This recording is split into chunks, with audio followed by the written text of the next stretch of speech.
Shalom. First and foremost, I want to give all honor and glory to Yahweh, Ba'ashem Yahshua, Hara Hakodash, double honors to apostles, great millstone, and salutations to your elect, which you ought to be. Now, it's your brother Hawaii from GMS Chicago. Got a quick little lesson for you Negroes, Latinos, Native American Indians, and Israelites who bear the shame of looking like heathens, who spirit bear witness that they're a child of Heavenly Father. In the name of the Heavenly Father is Yahweh, who the world English calls Jehovah God. In the name of the Heavenly Son is Yahweh Shai, who the world English calls Jesus Christ, or Jesus Christos, or Yeshua, Yeshua, Yahweh. And pretty much this lesson is going into wicked women and righteous women. You know what I'm saying? And we understand that all Israel had committed sin and stuff, you know what I'm saying? But the only ones that's going to actually be saved, for the few women that actually believe, are the ones who actually change their act. The women who think that they can still just do whatever they want to and stuff, guess what? You're not going to get saved, So I want to start off with Sirach chapter, or Ecclesiastes in Apocrypha chapter 25, verse 12.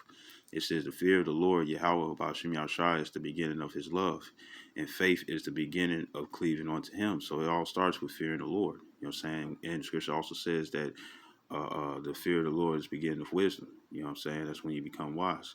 Verse 13, it says, give me any plague but the plague of the heart. And what's the plague of the heart? It could be uh, um, Alzheimer's, schizophrenia, psychosis, ADHD, what's the other one? PDHD or something like that. Something, stuff that, or shell shock, you know what I'm saying? Or it could also be the fact that, like, if you smoke weed or smoke squares or smoke black and wilds or smoke Cuban cigars and whatnot and stuff, that's a plague of the heart, because you understand that it does damage your lungs. Just because it doesn't damage your lungs so severely where it's like it stops you in your tracks, you still keep doing it. You know what I'm saying? That's a plague of the heart. Uh, uh, uh, Men and women and stuff who think they can do whatever they want to without no consequences. Ecclesiastes 8:11 says, since an evil work is not executed speedily, it's fully set in the hearts of men to do evil. And just because it says men, it means women as well. You know what I'm saying? Since you don't get jacked up right then and there and stuff, you don't fear. And that's a plague of the heart, of having no fear, you know. Because everything that you do and stuff, you got to think about it like this. When you might get to run away when it come down to court, according to Esau and stuff, but every day, every single day, every time you wake up, you know what I'm saying, everything you do, guess what? You're always in the courthouse of the Heavenly Father. You know what I'm saying? And what it tell you in 2 Corinthians 5 and 10, it says that all shall come to the judgment seat of Yahweh Shai. You know what I'm saying? And should pretty much receive judgment. Roughly paraphrasing, what if they doing their own body, rather if it's good or bad? You know what I'm saying? So you always in court. Because when the Lord comes, He's gonna plead with all flesh. Those who's gonna be like, if you party elect, you party elect. You could pray for somebody to not be party elect and stuff, you know what I'm saying? But that doesn't matter if you party elect, because the Lord already preordained the elect already and stuff, you know what I'm saying? So when it comes down to elect men or elect women and stuff, that's just how it's going to be regardless. You know what I'm saying? But if you if you uh, and what the elect are going to do, they're going to change their ways. Why? Because they're going to be separated from this plague of the heart, which is they're going to start fearing instead of still not fearing, like the 2/3 of Israel, you Negroes, Latinos, and Natives, all 12 tribes, who are considered the wicked. So I'm going to go back to Sirach 25 and 13. It says, give me any plague but the plague of the heart. It says, and any wickedness but the wickedness of a woman. It says, and any affliction but the affliction from them that hate me, and any revenge but the revenge of enemies. You know what I'm saying? And being in the truth, you're going to have a lot of enemies, especially amongst women, because women, according to Jeremiah 31 and 22, it says that the Lord shall create a new thing, that a woman shall compass a man and stuff. You know what I'm saying? Which that is not the Lord changing his mind, where it's like, you know what, I think it's time for the woman to be to rule over the man. No, that's just an extra affliction that the Lord had placed upon us. For one, it gasses up you women's head to think that you top notch. You know what I'm saying? And what do? You misuse. You misuse a position that's not even yours in the first place and stuff, and you afflict the men, and seek ways to afflict the men even more and even more. because you get away within the society, and all that is causing you to live disorderly according to the Lord. You know what I'm saying? So that you coming against Him. You know, uh, um, 1 Corinthians 14:40 it says, "Let everything be done decently in order." And Esau, even these Caucasians, you know what I'm saying, the full-blooded heathens, they pretty much allow that to happen, but they don't allow that within their own households. But they allow it when it come down to you Jake women and stuff, just so you could tear down your own nation. You know what I'm saying? So you could teach the men how to be effeminate, how to go off emotion and stuff instead of logic. You know what I'm saying? To be like you. You know what I'm saying? And that caused disruption. You know what I'm saying, within the household. You know, and Esau knows that. The scripture says, if a house is divided against itself, it cannot stand. So if you got two members that's misplaced in authority and stuff, it still decays the house. So this is and our women love this. Verse 14 again, it says, "In any affliction but the affliction from them that hate me, and revenge, but the revenge of enemies." And part of the hatred that you can also understand when it comes down to women versus men is the fact that uh, uh, a woman can get mistreated and stuff by a certain man and stuff, you know what I'm saying? And she's no longer with him, but she couldn't get all the revenge or everything that she wanted to do to him and stuff. So then she get the new boyfriend or get with the new guy and stuff. And now she's taking out all her frustrations and stuff about the first boyfriend that she just left on the new boyfriend that she just now got. You know what I'm saying? You know? And of course, it'll still be like some type of affliction upon that man and stuff at the same time. It just shows that women really hate men because one man can do something and then all men will be the same, and that'll be her automatic judgment.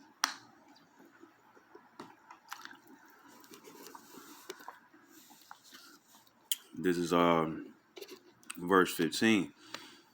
And it also goes for the men as well. You know what I'm saying? Because scripture says that in Jeremiah 6:2, it says that Israel is likened unto a comely and delicate woman. You know what I'm saying? So hey, even the men are raised by single mothers and stuff, so they get emotional. You know what I'm saying? But their emotions come with violence. You know what I'm saying? You know, and men are taught chaos instead of logic. You know what I'm saying? It says, verse 15, it says, "There is no head above the head of a serpent, and there is no wrath above the wrath of an enemy." It says, "I had rather dwell with a lion and a dragon than to keep house with a wicked woman." Because a wicked woman has many trains. You know, she's always trying to find some type of way to get over on you and stuff, you know. And the scripture says that the wisdom of wickedness and stuff, I mean, the knowledge of wickedness is not wisdom. You know what I'm saying? So they don't have it. The scripture says that she is foolish and clamorous. You know what I'm saying? You know, meaning that that she lacks wisdom. You know, and most of our women and stuff, when you bring out the scriptures and show how a woman is actually supposed to be, what do? They buck up against it because they don't want to do that. You know what I'm saying? They can't have their way. They don't want to be in order. And like Apostle Gabar, he did a sit down going into the fact that uh, men represents logic. You know, when men represents order, and women represents chaos. And you can even see it within the animes and the cartoons and stuff. Even if a woman has a misunderstanding, she's trying to kick some dude, slap some dude, punch some dude. You know what I'm saying? You know, and then afterwards she's saying, "Oh, she's sorry" and stuff. She results straight to violence. The emotion takes hold first. She's impulsive. Impulsive means that she do something first before you think about it or think afterwards and stuff. You know, when and that's why the order needs to be there when it comes down to the husband and the wife, why they need to be in the households and stuff. You know what I'm saying? Because that's the balance. But if you only got one side, and then if you only got one side and stuff, it doesn't. You don't get the complete order, or it's like a lack of nutrition. You know what I'm saying? In a way, mental nutrition, and then even when it comes down to the fathers, because I'm saying that the fathers represent order, or the man represents order. Most fathers and stuff was raised underneath a single mother. You know what I'm saying? You know, so they deal off, even though the man's supposed to represent order, that man being underneath the curses and stuff. Uh, um, um, with that man being underneath the curses and stuff, the thing is that he's still learned underneath those to be emotional first. You know what I'm saying, and then think of logic later. You know what I'm saying? You know.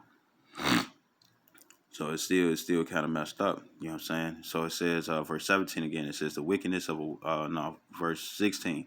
It says, I had rather dwell with a lion and a dragon than to keep house with a wicked woman. And when I was saying that a wicked woman has many trains, that means that she has different devices. You know what I'm saying? Different plots, different ideas and stuff to do wickedly. You know, verse 17. It says, the wickedness of a woman changes her face and darkens her countenance like sackcloth. And you can see it in a woman's face if she's wicked. She's going to look evil. She's going to look real dark. You know what I'm saying? You know, you have certain women that been through like some real rough relationships and stuff, and you could tell that she been through a lot of things, you know. it says, uh, it says, verse, and then also, if you tell a woman something that she don't like and stuff, her face change. You know what I'm saying? You know, and more than likely, when a woman disagrees and whatnot, she wants to do something to you. She don't want to just be like, "Well, I disagree," and then walk off. No, she want to do something to you. You know, and it says, verse 18, it says, her husband shall sit among his neighbors, and when he heareth it, shall sigh bitterly. You know, so when the woman come around, you chilling with your guys and stuff, you got a beer, you know, you chilling. They show it off a couple of TV shows and stuff, like on the CW. The man be chilling with his guys and stuff, with his homies. Then his loudmouth wife come out of nowhere and stuff, and he like, oh man, I gotta go deal with the wife.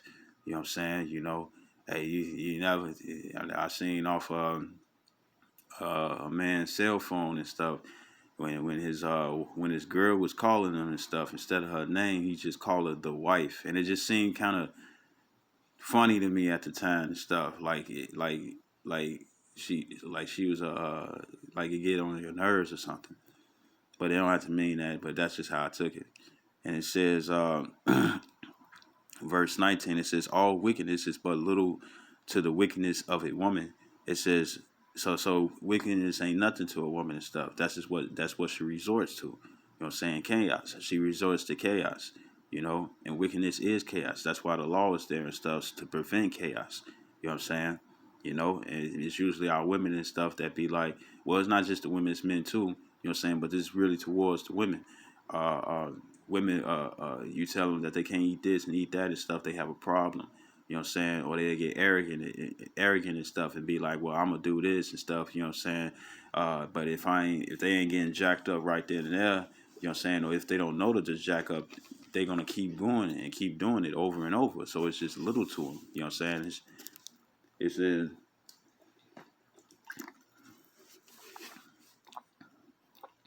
it says to let the portion of a sinner fall upon her, because if she's just dwelling in wickedness and stuff, then all she's going to do is commit sin, and anything that's considered as righteous and stuff, it's not going to be favorable onto her. Verse 20, it says, as climbing up a sandy way is to the feet of the age, and you know, climbing up a sandy way and stuff, what is that? That's hard, it's difficult, right? It says, so is a wife full of words to a quiet man, always speaking over him, talking over him. And you uh, the Peter Griffin show, when he come down to Cleveland, the black guy. Black guy. He that's how his wife Loretta is and stuff. You know what I'm saying? Cleveland, he's a peaceful and quiet man and stuff until he ticks and cracks and takes control. But in that, Loretta, she's his wife is pretty much a woman that pretty much stumps all over him and stuff. She tells him what she's gonna do, what he's gonna do and stuff, and there's nothing that she's gonna change. I mean, there's nothing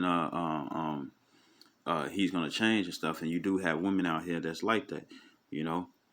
And it's difficult, you know what I'm saying, you know, because now the man is miserable and whatnot, and the scriptures do say in the bitterness of a man's soul and stuff will his prayer be heard. So if a woman is doing that and you got a husband and stuff, or boyfriend, or whoever you want to call it and stuff, the one person that you're dealing with, you know what I'm saying, that in a relationship and whatnot, none of that is complicated bullshit. None of that it's something like that. None of that and stuff. It's legit. You know what I'm saying?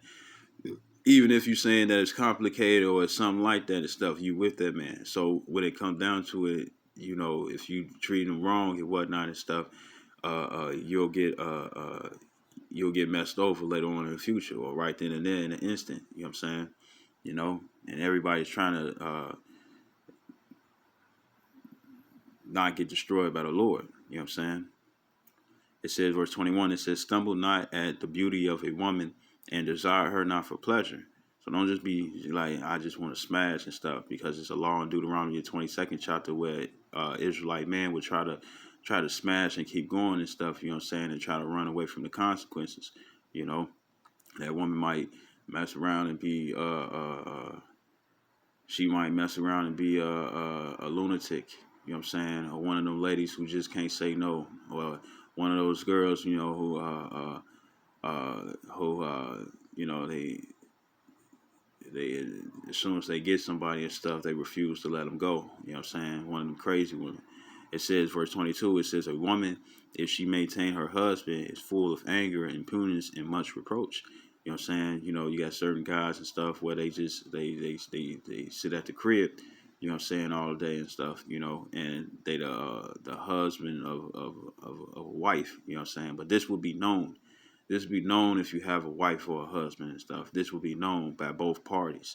You know what I'm saying? Not just no woman who will be like, oh, he's my boyfriend and stuff, but at the same time, that's just her. But she never confronted the man in the first place. So if the man is dealing with other girls, she figure herself to get jealous, you know what I'm saying, or get mad and whatnot and stuff, and say that she's being cheated on when the whole boyfriend girlfriend thing and stuff is all in her head, but the man doesn't know. And you have women out here that's like that too. You know, you got to watch out, because they plague with Satan. Um, it says, verse 22 again, it says, a woman, if she maintain her husband, meaning support him, is full of anger, impudence, and much reproach. It says, a wicked woman abateth the courage, maketh in heavy countenance, and a wounded heart. You know, and a woman's supposed to be an aid. You know what I'm saying? That's why she was created. The word woman means servant. Now, it don't mean servant as in, you know, hook up balls or chains and stuff. You know what I'm saying? And put a yoke around your neck and whatnot, and have you push something, you know what I'm saying, that's super heavy, lifting up gigantic bricks and stuff with a certain instrument and stuff. It's nothing like that. It's just that you're supposed to be an aid, a help onto the man. That's why you was created, you know. And it says a woman that will not comfort her husband in distress, make it weak hands and feeble knees. And the one thing that women want, they want a husband. They want three things, three different categories, all in one man. They want a husband, you know what I'm saying, you know, to take control when it comes down to power and whatnot. They want to have a son where they can be able to tell that man. They want to mixed in with a son, you know what I'm saying, tell them what to do and whatnot. And then they want a therapist and stuff so they can talk somebody's ear off, you know. And nothing wrong with listening to your woman and stuff. Ain't nothing wrong with that. But therapist's job is to listen to your problems and stuff, to everything, and woo to woo. They get paid for doing that. But you know, the man is not going to always want to do that and stuff. But this is what women want when it come down to men. They want to be able to switch up the power whenever they want to. They want to be able to be like, oh, I'm the woman, I'm the weaker vessel. But whenever they want to, they want to be like, no, I'm the man, I'm the one that's wearing the drawers around here. And just because you make more money just because you got more money and stuff, or somebody is living in your house and whatnot and stuff, the order is still there. A woman's still supposed to serve the man regardless. You know what I'm saying? If he's making less money or more money, it doesn't matter. You know what I'm saying? You know, you still supposed to keep that order and stuff, because remember, the first offense comes against the Lord. You know what I'm saying? And then it comes against your husband. So I'll read again. It says, I want to get that word, abative.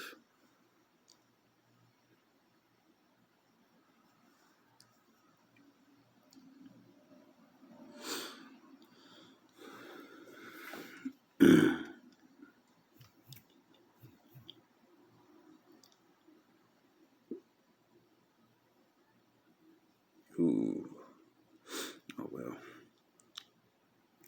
This is the word abate. It says, put an end to grow less, diminish in power or influence. It says, beat down, cast down, strike down, fail, destroy, abolish, reduce, lower, to beat, to fail, slaughter, make less active or intense, to slack, become less in amount or intensity, so less in value, right?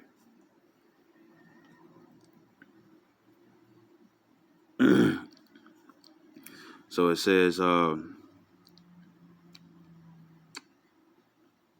here again, Sirach 25 and 23, it says, a wicked woman abateth the courage, makes less, weakens, you know what I'm saying, destroys, you know, this is what wicked women do, you know, and women are supposed to be the nurturers and stuff within the households. You know what I'm saying? So if a woman is wicked, then guess what she's doing? She's destroying the household. The scripture says a house divided against itself cannot stand. If you got a wicked woman for a wife, you know what I'm saying, or a wicked woman for a mother, or a wicked woman for a sister, a wicked woman for an auntie, a wicked woman for a cousin, wicked woman for your niece, wicked woman for your daughter. You know what I'm saying? You know, because you got families that live like that in one whole house. Uh, uh, uh, then guess what? She's gonna bring down the household, man. You know what I'm saying? You know, if she's still within it, in it, you know, she's gonna bring it down. You know what I'm saying? Or whatever man that she's dealing with, she's gonna bring it down instead of lift it up or empower. You know what I'm saying? And the one thing that I noticed and stuff is that you have a lot of men who die from stress, and it's because they really think that in their mind it's happy wife, happy life, but that just rhymes. That's all it is. But that's not true. The man is actually the prize because he's the one that continue on the family tree. Now, of course, the woman still has a role and stuff because her hips are wider and stuff, so she can carry children and whatnot. But the thing is that it's the man who has male and female and stuff swimming in his ball sacks. And you have women out there that say we don't need the man, we just need his sperm. But at the same time, you need the man in order for you to get the sperm in the first place. So now that sounds stupid, you know. But at the same time and stuff, wicked women and stuff, all they care about is weakening the men of their own nation. You know what I'm saying? You know, and you wonder why so many men and stuff want to date outside the race. You know what I'm saying? Because of you women. Nobody want to, there's I'm going to keep reading. It says, a wicked woman abateth the courage. It says, maketh a heavy countenance and a wounded heart. So he just stressed the fuck out. It says, a woman that will not comfort her husband in distress maketh weak hands and feeble knees. And a lot of men die from stress and stuff, and it because of because of their wives, man. You know, their wives are unreasonable. They feel like they got to stick with their wives and stuff because of the children and whatnot. You know, they don't want to bring another female into the relationship and stuff, you know, which is understandable. And then they end up dying early and stuff, you know. You got women out here and stuff where you make a lot of money and stuff, and what they say, you know, you make a lot of money, you gotta you make a lot of money and stuff, so the job probably requires more hours and stuff, so you're not at the crib. And she what she say, she complains that you're not here enough and stuff, and try to use that as leverage to go see another man because she's looking for some comfort, she's looking for some closure, instead of just understanding what it is that he's just trying to make sure that you have a good enough life, and just in case y'all do have children and whatnot, he got the money and stuff to support them, so you won't be struggling. And then when it's vice versa and stuff, if a man is not making enough money, you know what I'm saying, what a woman do? She goes out and she still finds a way or finds a reason to cheat and stuff. Be like, oh, you don't have enough money and whatnot and stuff, but this guy does and stuff. And I was just trying to do it for us, when really she was doing it for herself. You know what I'm saying? So vice versa and stuff. It's always going to be stress. You're not supposed to. A man is not supposed to please the woman. The woman's supposed to please the man, and that's how the Lord created. Because in 1 Corinthians 11:3, it pretty much goes into the authority, you know what I'm saying? Authority meaning power, you know what I'm saying? And pretty much it's the Heavenly Father, he's top notch, and then it's Yahweh, and then it's the man, and then it's the woman, you know? And also, just to bring this out, when a boy becomes 12 years old and stuff, he becomes a man, and he goes underneath the body of the elders and stuff to learn, you know what I'm saying? And you know, you still honor your mother and father and stuff. It ain't like you get to tell your mother what to do or anything like that, or your father what to do. You know what I'm saying? It's just the fact that you become a man. Now, you're a young man, of course, but you still a man and stuff. You know what I'm saying? And women would still have to play the role, even if they're a mother and stuff. They would still have to play the role of knowing that a man is over them and stuff. You still have to be subtle, but it's not confusing, but it's just that you won't look at your son as your husband. You know what I'm saying? You know, even if you got an older sister and whatnot and stuff, and the brother is younger, but he made 12 years old, you have to appreciate that authority that he's a man and stuff. So you still have to be not subtle, but um, subordinate in a way, you know, because a man is still always over a woman. You know what I'm saying? You got to always think about that, you know, and women don't like that and stuff. And what do? They try to bash the man. And what do they make? They making weak hands and feeble knees and don't know that what much more damage that they actually creating. You know what I'm saying? Because of woman lack of wisdom. Verse 24, it says, of the woman came the beginning of sin, and through her we all die. It says, give the water no passage, neither a wicked woman liberty to gad abroad. And the reason why you don't give a wicked woman liberty to gad abroad is because she's proud. You know what I'm saying? And when you proud, what tends to happen and stuff, you think everything's all good. You think you in the clear. So you do stuff and don't think about the consequences and stuff. And if you give a woman, you know what I'm saying, passage and stuff, guess what's going to happen? She's going to reveal all your business. She's going to look at you like you ain't shit. You know what I'm saying? You know, she gonna downgrade you and stuff in public and stuff, you know what I'm saying, and disrespect you and not look at you as a real man, you know. And just because a man's outward appearance ain't cock diesel swole and whatnot, or he bigger than you and whatnot, doesn't mean size shouldn't cause a woman to sit up here and be like to either reverence a man or not, you know. So this is verse 26. It says, if she go not as thou would have her, cut her off from thy flesh and give her a bill of divorce and let her go. Now, this ain't regular court once again and stuff. A woman can run and stuff all she want to, but then when it come down to the court of the Lord, you know what I'm saying, because for one, child support is wicked because it causes the woman to use Esau's system to steal a man's labor, defraud a man of his labor. You know what I'm saying? You know, and once again, the Lord's court, Yahweh Shem Shai's court is always open every single day, every single night. You know what I'm saying? You know, and who's the lawyers? Who's the lawyers are the angels in the heavens, you know what I'm saying, in the chariots, what you people call UFOs and flying saucers.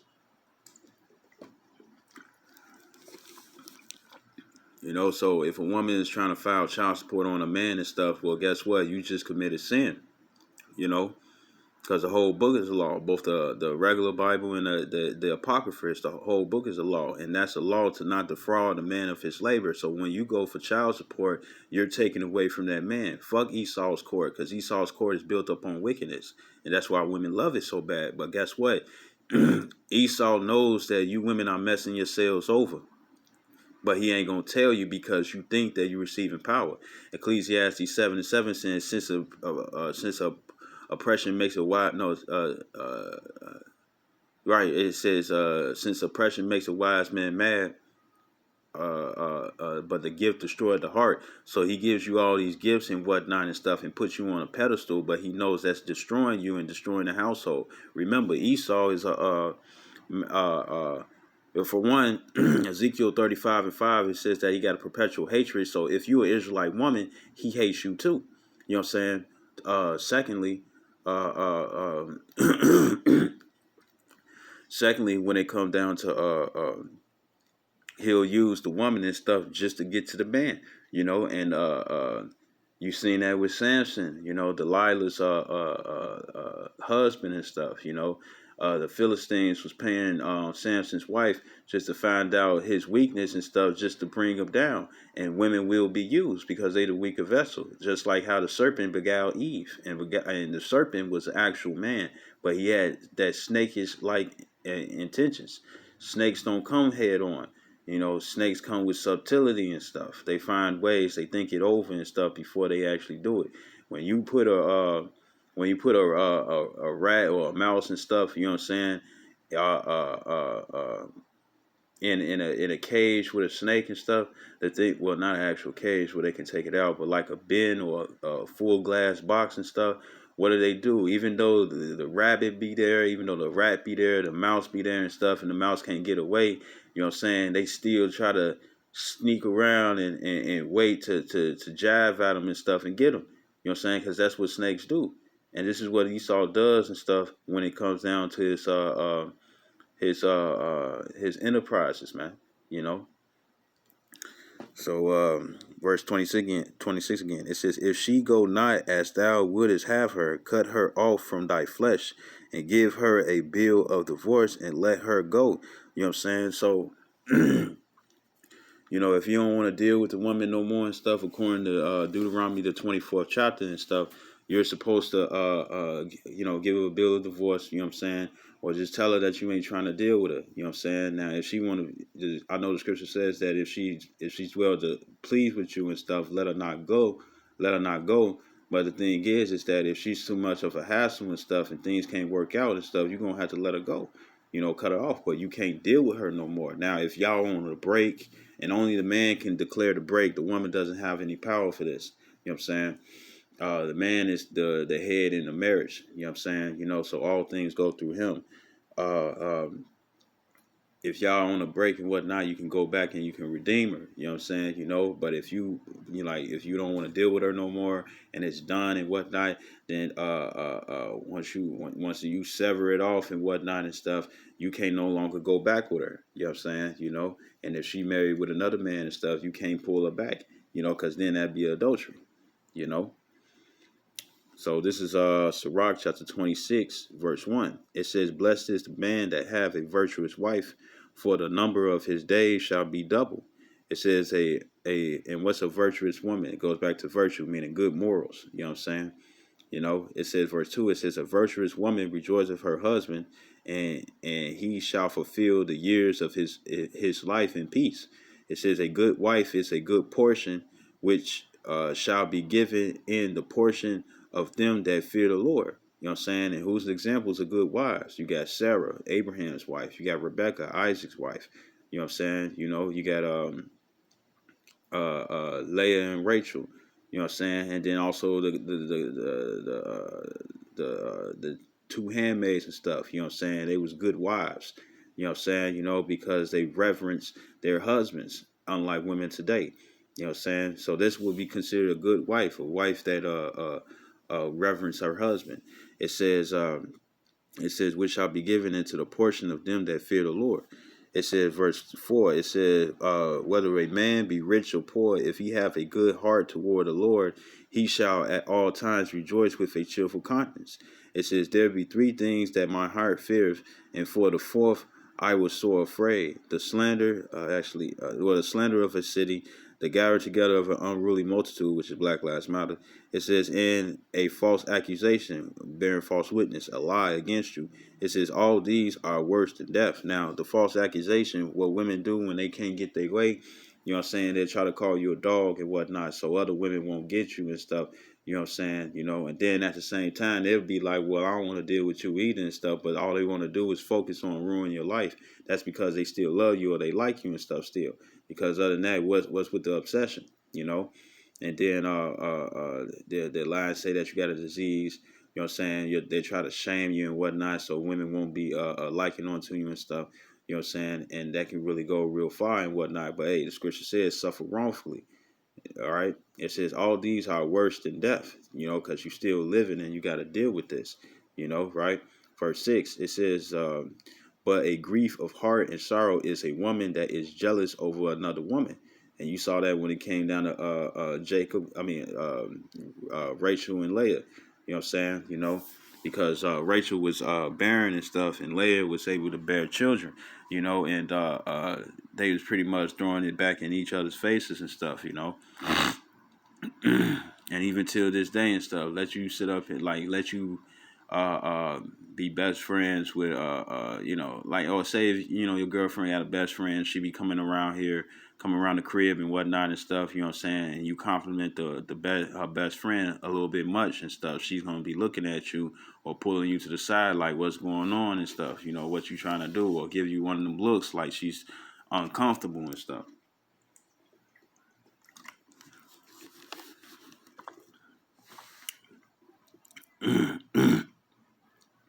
And it says, so it says, and a scourge of the tongue with communicative with all, which communicative of all. It says, an evil wife is a yoke shaken to and fro.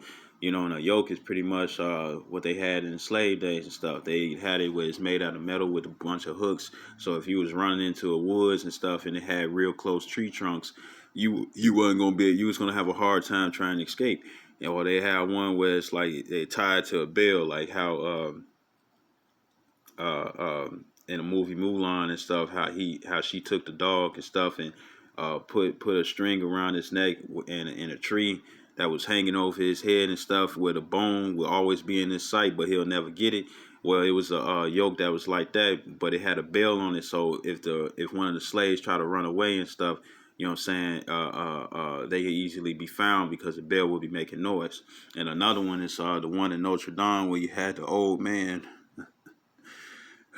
You had an old man and stuff, and he was in this wooden yoke where they got three holes in it, where your both of your wrist and your neck goes through it and stuff. You know what I'm saying? And when it comes down to that, you can't wash yourself, you can't feed yourself, and you need the help of others and stuff. And if you was helpless, you know what I'm saying, you was just down there and stuff.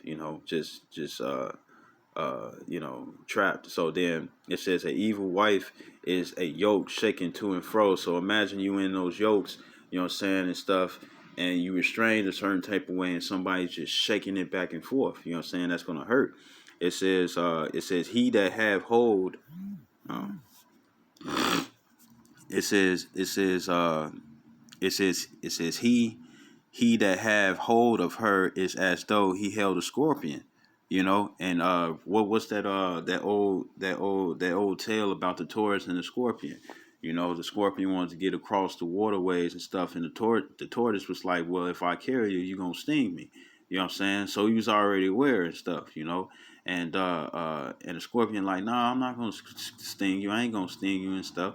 And the tortoise is like, well, if you sting me and stuff, both of us gonna drown. So the tortoise agreed. And then remember, the tortoise was coming up with different things and stuff. It'll tell, if I remember correctly, he was coming up with different things not to do it and stuff because he was well aware, you know what I'm saying, that the scorpion was gonna sting him. And then next thing you know, he gave passage, allowed the scorpion to get on his back, and what did the scorpion do? Sting him and stuff, and they both drown. And that's how it is when it comes down to an evil wife. You know what I'm saying? Because remember, her wickedness is what little to a woman and stuff. So what's gonna happen? You do something, you say something, she don't like it, whatnot. She already plotted to do something to you. You know what I'm saying? And guess what? If you a man of the Lord and stuff, and you bringing out the scriptures, you know what I'm saying, or you bring out, the scripture says this, scripture says that and stuff to whoever that you already told to, you know what I'm saying, or you put it in nigga form and whatnot and stuff, they understand that it's gonna come from the Bible, but at the same time, they're or if you or if you use their logic against them and stuff, you know what I'm saying, to prove to them what they doing and stuff, it's not fair, you know what I'm saying, so they can be like, damn, that's what I'm be doing and stuff, and they get mad, they're gonna be seeking to do something, the scripture when it says that a wicked man have many trains, that's talking about how he has different avenues to do wickedness and stuff, and women are like that. They a scorpion. It's like, look, we both can die and stuff if you sting me, and a woman will sit up here and be like, I ain't gonna do that, and she'll do it anyways. So it says verse 7, it says, a evil wife, verse 8, it says, a drunken woman and a gathered abroad causes great anger, and she will not cover her own shame. It says, and you see this in a lot of these young girls and stuff, or even older women and stuff who want to be young again. They go out, they drink, they be in big groups and stuff, they get into fights with people and stuff, they be loud, clamorous, knowing nothing and stuff, they be they get too drunk and whatnot, and then they get flirtatious. They got a whole man and whatnot and stuff, or they get to complaining about their man and stuff. You know what I'm saying? And then their girlfriend's like, "Oh, you should probably leave him or do this or do that and stuff," giving you nothing but bad advice because y'all all drunk and having a good time at the time. And then next, you end up having sex with some other dude and stuff, and you either bring in an heir by another man or or you out there cheating and stuff, you know what I'm saying, messing up your relationship. You know, it says, verse 9. It says, "A whoredom of a woman may be known in her haughty looks and eyelids." You know, and it's a whole look. It's a look that you could tell. And here we go. There's there's two YouTube channels and stuff. You got Human TV and then you got Joel TV. Now, in I'm gonna keep reading down before I bring these examples out. It says verse 9 again. It says the whoredom, you know what I'm saying, or the whole life, you know what I'm saying, between whore and hoe. I don't understand why you women, be tripping about it and stuff, because if the word hoe cuts you a little bit harder and stuff, then guess what? It should make you that much more want to change from having that title. It says the whoredom of a woman may be known in her haughty looks and her eyelids, just like how you can see the wickedness in the face of a woman darkening and stuff and become evil and whatnot when she's plotting on you. You know what I'm saying? It's the same way when she liking on you or she sees something that she likes in you, and now she's trying to get your attention. Like she'll walk past, grind on you and stuff, try to flirt with you and stuff without talking. Everybody know how it goes. It says, it says, it says, verse 10, it says, "If thy daughter be shameless, keep her in straitly, lest she abuse herself through much over liberty." You know, uh, uh, you're supposed to keep it in and stuff because it will bring shame onto a wicked daughter and stuff will bring shame onto a father. So this is come back to 26. 26. This is let me see, is it 22? This going into the daughter, it says, "An evil nurtured man is the dishonor of his father that begat him." And so like it's Sirach 22:3. It says an evil nurtured man is the dishonor of his father that begat him, and a foolish daughter is born to his loss. In verse 4, it says, "A wise daughter shall bring an inheritance to her husband, but she that liveth dishonorably in her father's house, she that liveth dishonorably in her father is her father's heaviness." It says, "She that is bold dishonoreth both her father and her husband, but they both shall despise her," and stuff. Because when you bold and stuff, you become careless. You don't be fearful and stuff. And this is let me grab this.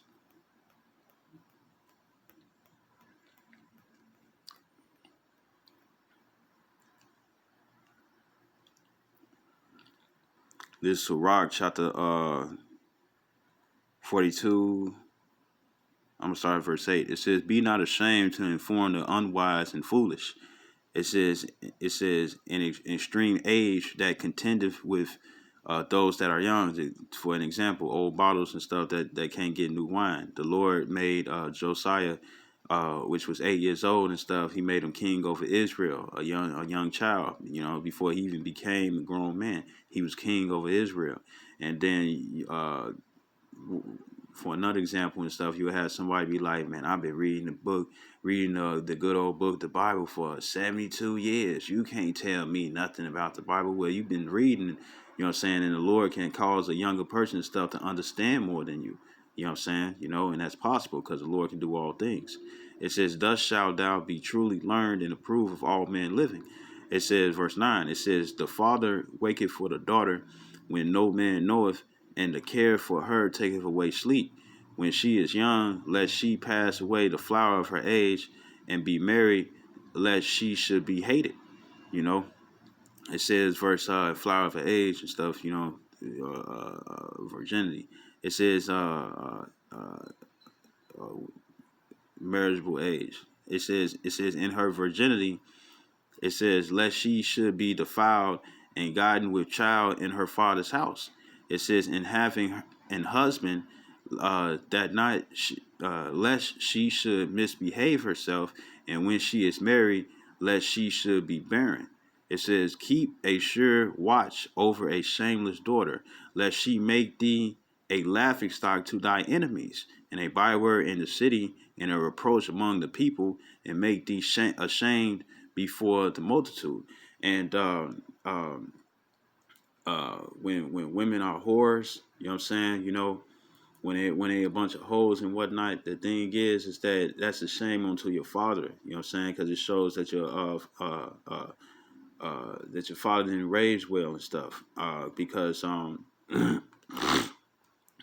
uh, look at well, you have two porn stars. You got Mia Khalifa and stuff, and she's a Islamic porn star or Arabian, whichever one.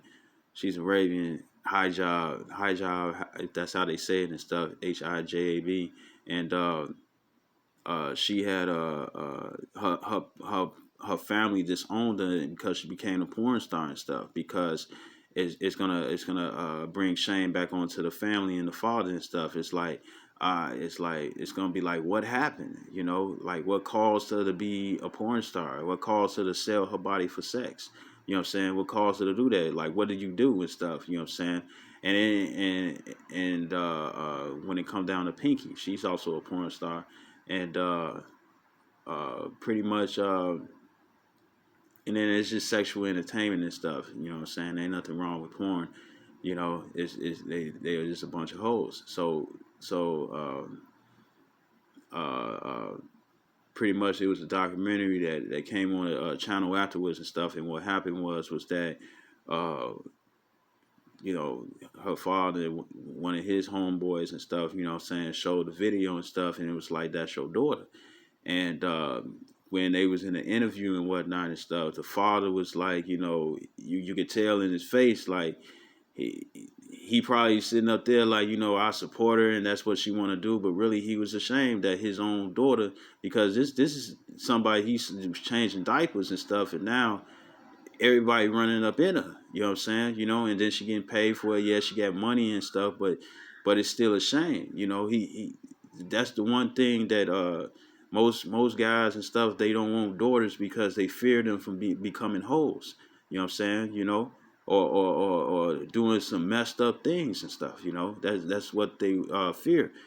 So we do our best and stuff to well, not me, but men that have daughters and stuff, they do their best to raise them well and stuff, you know what I'm saying, so they won't come out like that and stuff, because it's a shame. It's a shame onto the father that they live like that, man. you know it ain't just the woman and stuff. It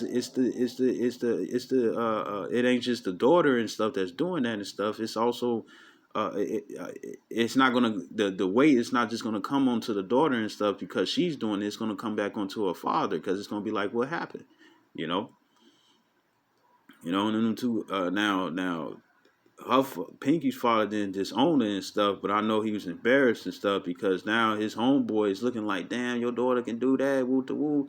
And you don't want to hear that, you know what I'm saying? You don't want to hear your homeboys talking about your daughter know how to do this, your daughter know how to do that. You don't want to hear that and stuff.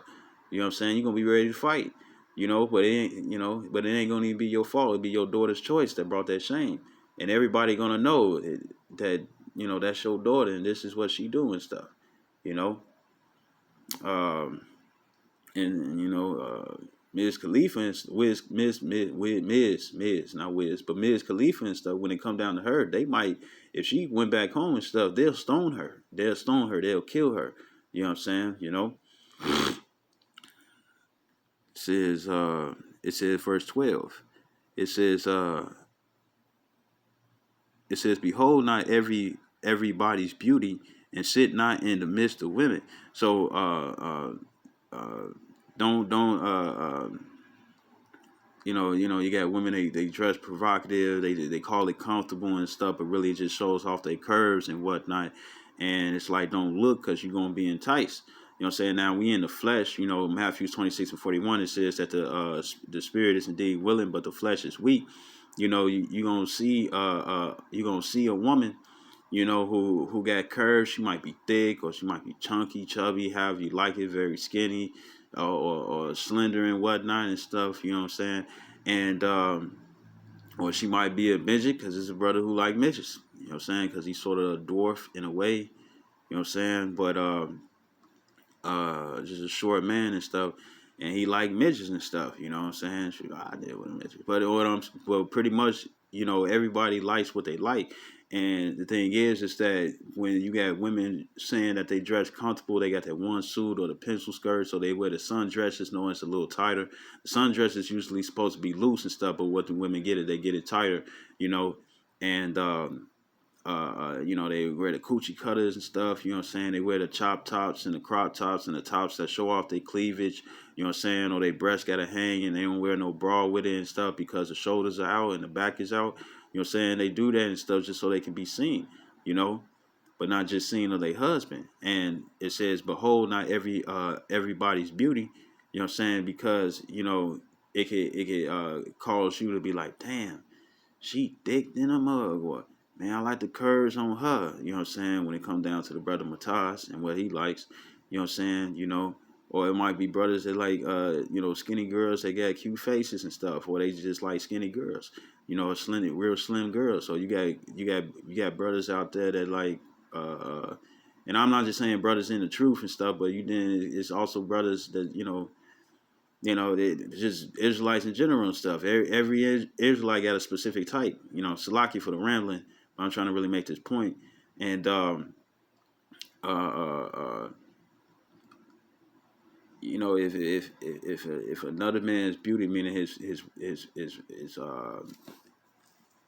right. So if you looking at another man's beauty and whatnot, he dealing with her and stuff. You know what I'm saying? You looking upon the nakedness of that man, and then at the same time, uh, uh, um, damn, I just had it.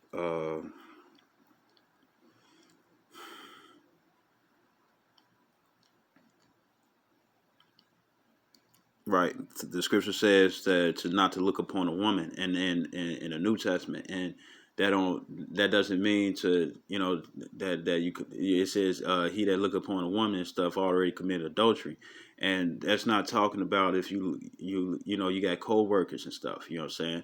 If you see your mom or your auntie or your cousin or your daughter, if you got to change your daughter's diapers and stuff, and you're gonna see a nakedness, you're gonna see everything that a woman has and stuff on your daughter because you're changing the diapers and stuff.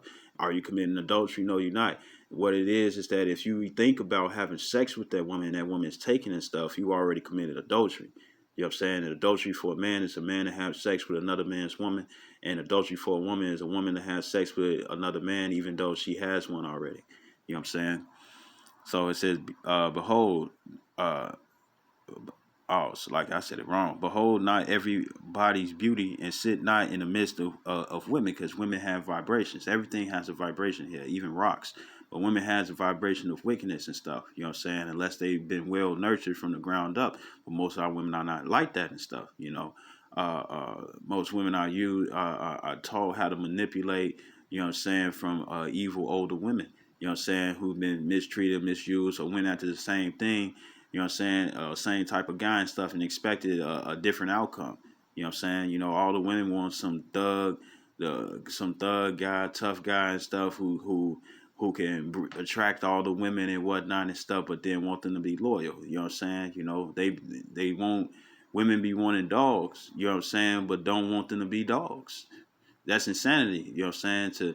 To go after the same thing over and over again and expect for a new outcome. You know what I'm saying? Right? It says, right, so it's sitting not in the midst of women because they gossip, they busybodies. You know what I'm saying? They meddle in other people's affairs. They like to be nosy. You know what I'm saying? They like to talk shit. They like to get wild. They like to get proud. They like to get all that and stuff. And if you're among women so much and stuff, you'll get those same attributes and stuff. You know what I'm saying? Those vibrations will rub off and stuff unless you are men of the Lord, because you know how to combat against those because you got the scriptures. But most men and stuff, they don't have no way how to do that. That's why they're emotional. If you step on their shoes by accidents and stuff, and they ready to either beat your ass or shoot you or kill you. You know what I'm saying? Or if you even talk to their girl and stuff, and their girl ain't let the other man know that she had a man and stuff, he walk up and he ready to fight, and he all emotional and stuff. You know. It says, verse 13. It says, for from garments cometh a moth, and from women wickedness. It says, better is the churlishness of a man, which is bitterness, than a courteous woman. A woman, I say, which bringeth shame and reproach. Yeah, that was it. So I'm gonna go back to Sirach, the 26th chapter, because it just brought it. The only reason I was going to those is because it was talking about daughters, and even when it comes down to women, where your father passed away, you know what I'm saying, and you have multiple men and whatnot and stuff. When it comes down to women being hoes, first off, don't get mad at the men of the Lord who's bringing it out there, hoping for you to have some change and stuff, because that's what we hope. We hope that you will change and stuff, so you can also get saved and change your ways and whatnot. And then if you got daughters and whatnot, you can also teach them how to be wholesome women, not ho-ho-hos. You know what I'm saying? And uh, you also got to think about it like this. It wasn't the man and stuff who taught you how to do those things. I mean, it wasn't Israelite man and stuff who taught you how to do those things. It was the heathens.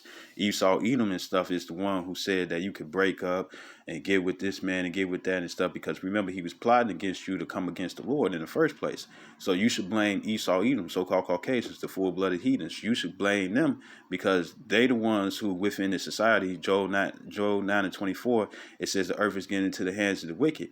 And he's put you all on a pedestal and stuff. He's giving you all money to make you feel like you have power and this, that, and the third and stuff. You know what I'm saying? So you could come against your own man and destroy your own nation and whatnot and get with them and try to build the nation with the enemies and stuff. Even though he still has a perpetual hatred against you because you're still an Israelite, the thing is that he's he the one who taught you those ways. You know what I'm saying? Now, of course, according to First Maccabees, you do have wicked Israelites, wicked Israelite men and women and stuff who rather get the benefits of the heathen or get paid and whatnot and stuff to mislead the nation because they care about the money and just themselves. You know what I'm saying? You do have that, but at the same time, that starts off with the heathens. The heathens are the ones who's causing this to happen. You know what I'm saying? And our people get easily influenced. You know what I'm saying? And they want to do what the heathens do. You know what I'm saying? Because that's what they think that's power. And it also says in Jeremiah 5 and 28 that we overpass the deeds of the wicked. You know what I'm saying? The scripture also says that we the salt of the earth. So when you put salt on something and make something more flavorful, you know what I'm saying, than it is already and stuff, then that means how much more do Israelites do it when they come down to wickedness? They make it more wickeder than it is already. And Esau is the wicked, but we can make things more wicked than Esau does. And Esau promotes that because he knows that it will destroy us as a nation, and he will start off with the women because he knows that the glory of a man is a woman. You know what I'm saying? And he knows how men feel about their women and whatnot. The scripture says that a man will go out his wits for women. And with that being the case, what's going to happen? You're going to have Esau coming after the woman and stuff just so she can inflict the man and stuff just to bring him down because he knows that the true strength, you know what I'm saying, of the whole household and stuff starts with the man. And he knows this, you know. So this is going back to Sirach chapter 26, verse where was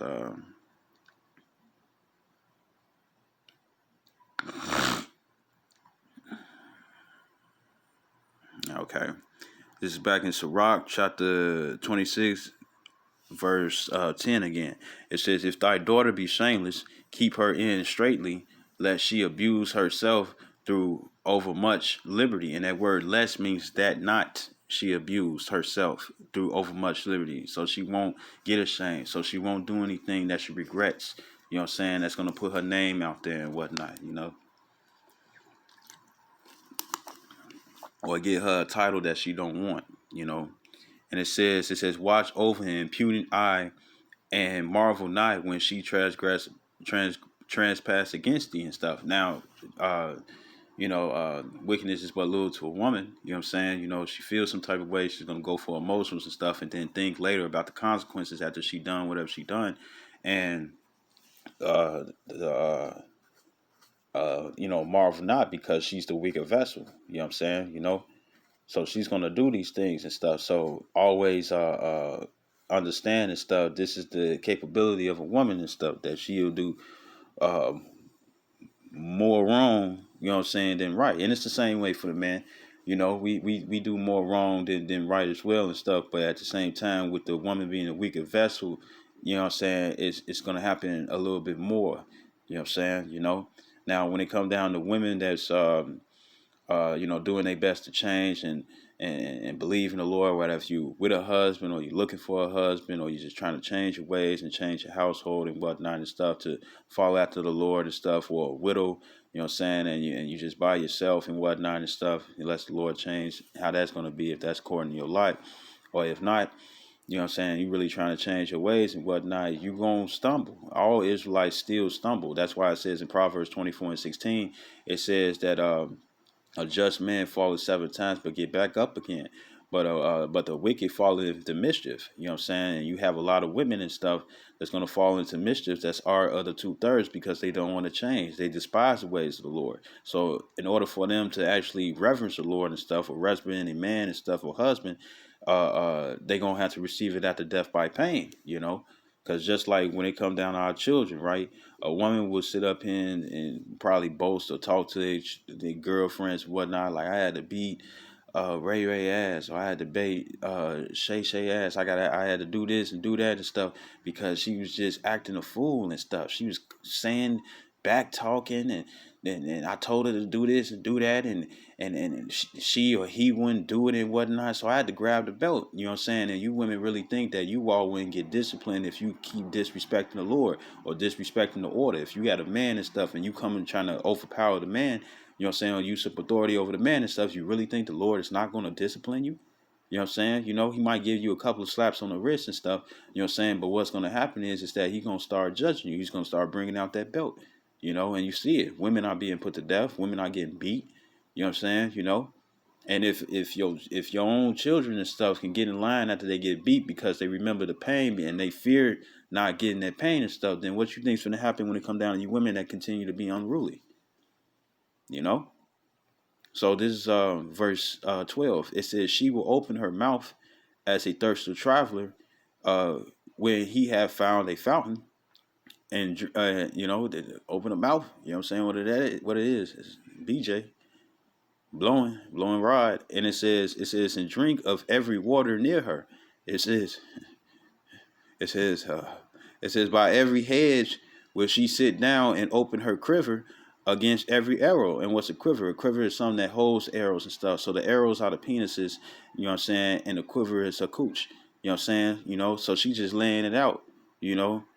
She just laying it out, just doing rod from rod, like Elder Malcolm says, riding the rod carousel or the cock carousel and stuff, you know, being a hoe, right? You got the ones that do it for free and ones that do it for substances. Verse 13, it says, the grace of a wife delighteth her husband. It says, in his discretion will fatten, in her discretion will fatten his bones.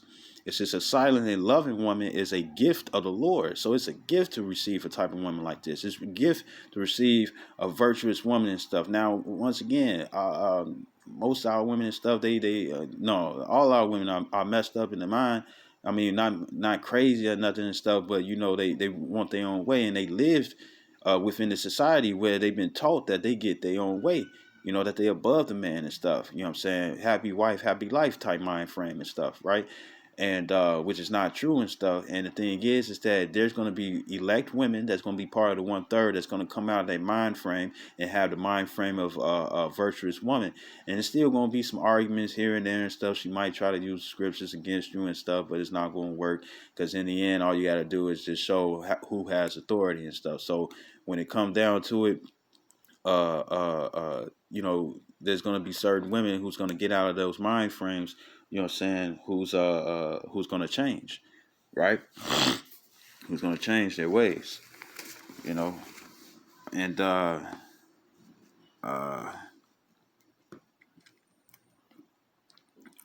it says in verse 14 again. It says a silent a silent and loving woman is a gift of the Lord, and there is nothing so much worth as a mind well instructed. A shamefaced woman is a double grace, and her continent mind cannot be fouled. You know You know what I'm saying? What's a shame-faced woman? For an example, like a woman that get busted in her eye and stuff, and she getting the big old dark glasses. You know what I'm saying? So nobody can't see her face. And even with the glasses on, what do?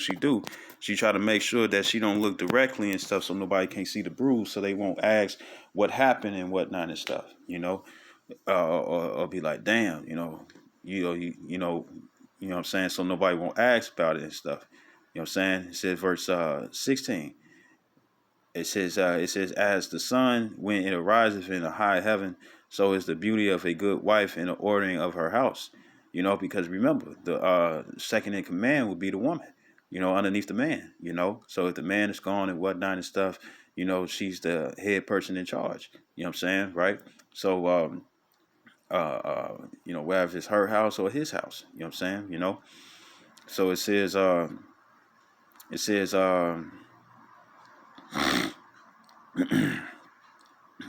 it says, damn,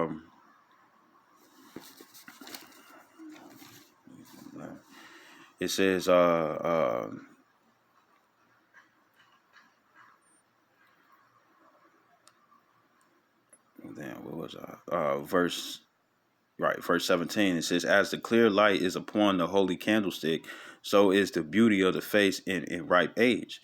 It says, as the golden pillars are upon the sockets of silver, so are the fair feet with a constant heart. Oh yeah, just to bring this out again and stuff, when it says verse 15, a shamefaced and faithful woman is a double grace in her continent. Mine cannot be vowed. When it come down to the shamefaced, I said I gave the analogy and stuff of a woman getting hit in the face and getting the blue eye. You know what I'm saying? You know, from either a man or whoever and stuff. You know what I'm saying? And she wear the glasses so she can cover up. Shamefaced and faithful woman is a woman who's not gonna try to entice another man. You know what I'm saying? Outside her marriage. You know, it says, that her mind is going to be focused on her man, you know. So going back to, I just wanted to make that point, you know, this verse 18. It says, as the golden pillars are upon the sockets of silver, so are the fair feet with a constant heart. It says, my son, keep the flower of thine age sound, and give not thy strength to strangers. It says, when thou hast gotten a fruitful possession through all the field, sow it with thy own seed, trusting in the goodness of thy stock. And the scriptures also says, when you get a wife and stuff, you get yourself a possession. You know what I'm saying? Meaning that you own her, because you taking her out of the custody of the father and stuff, and now she's into your custody. You know what I'm saying? You know. And when you read the book of Deuteronomy, the 22nd chapter and stuff, it shows that you purchase a woman. You know what I'm saying? You give a man, give the father and stuff a certain amount that he values his daughter and stuff. And if you want her, you know, you got a deal. And an example in that is is when it came down to Laban. Laban, even though he was on some wicked stuff, you know, he was just trying to get some more use, trying to finesse Jacob into some more work. You know what I'm saying? Jacob wanted Rachel and stuff, but according to Laban and their customs and stuff, the older daughter, the firstborn and stuff, was the one that you would have to get. So he had to work 7 years. You know what I'm saying? It says a week, but a week a week, when you look it up in the Hebrew and stuff, it means 7 years. And then he was like, you know, why hast thou dealt with me deceitfully and stuff? And then he told him, but he didn't tell him up front. But at the same time, I'm pretty sure that Jacob was going to do it anyways and stuff, and he was still going to get too wise if he got told the truth. But at the same time, because he loved Rachel so much, he worked another 7 years, you know what I'm saying? And then he got Rachel, you know, and that was the price for the daughters of Laban, for Leah and Rachel, you know. Then he worked another 7 years and stuff and got a lot of his sustenance and stuff. So Jacob became rich, you know, in 21 years, you know. And, you know, so just to bring that out. Right. So verse 20, it says, when thou hast gotten a fruitful possession through all the field, sow it with thy own seed, trust in the goodness of thy stalk. It says, so thy race which thou leavest shall be magnified. It says having the confidence of a good descent. Talking about, your family tree. Verse 22, it says, a harlot shall be accounted as spittle. And what is a harlot? It's a prostitute. Now, once again, you have prostitutes that do it for free, and then you got prostitutes, that do it for substance. You know what I'm saying? And I'm talking about women and stuff, period. When it comes down to women, for one, in Deuteronomy chapter 23, verse 15, it says that, or 17, it says that there should not be a whore amongst the daughters of Israel. So you're not supposed to be hoes, prostitutes, you know what I'm saying? Uh, uh, uh, uh, you're not supposed to be, you're not supposed to be hoes. You know what I'm saying? You're supposed to only just deal with one man and stuff, because what makes a hoe? A woman that deals with multiple sex partners, you know what I'm saying? Or multiple men. It don't have to be at once, you know what I'm saying? According if a woman breaks away and stuff and claims that she's breaking up with her man and whatnot and stuff, and she go deal with somebody else, that makes her a hoe, because according to Romans the 7th chapter and stuff, you can't leave your man unless he either giving you a bill of divorce, you know what I'm saying, meaning that he breaking up with you and not want to deal with you again, you know what I'm saying, according to Deuteronomy 24th chapter, or he dies, you know what I'm saying, and it's usually of natural causes, you know what I'm saying, so uh because polygamy wasn't created for the woman and stuff. Polygamy was created for the man. You know what I'm saying? And it's in the scriptures. And then polygamy was only mono, meaning one. Polygamy was created for the woman. Because once again, when it came down to King Solomon, uh, uh, when it come down to King Solomon and stuff, King Solomon didn't get punished and stuff for the fact that he dealt with multiple wives and stuff, because he didn't say anything about the Israelite woman and stuff. But when it came down to the strange women that he had and stuff, when he started getting old, he started getting weak over them. You know what I'm saying? He was giving his soul over to him and stuff. And with that being the case, they start causing him to worship their gods and stuff, and that's when he went off. He didn't go off for having multiple wives. You know what I'm saying? Because look at Methuselah. Methuselah lived for 969 years. You know what I'm saying? One man and stuff that lived the longest and whatnot. And you really think that he only dealt with one woman? You know what I'm saying? To live out all those years and stuff, you really think he dealt with one woman? You know, even when it comes down to uh, King David had multiple wives and concubines. When it came down to King Saul, he had multiple wives and concubines. But the Lord didn't destroy them from having multiple wives and concubines. And a concubine is an Israelite man having sex with a heathen woman. You know what I'm saying? Or a heathen wife. You know what I'm saying? And concubine just means secondary or lower. You know what I'm saying? Like a side piece and stuff, but a side piece that you stay with. It's lawful to have a side piece and stuff, but you gotta also have you gotta be able to take care of it. You know what I'm saying? Not that, I don't think when it comes down to the heathen woman, but when it comes down to the Israelite woman, if you got more than one woman and stuff, you know what I'm saying, you gotta provide.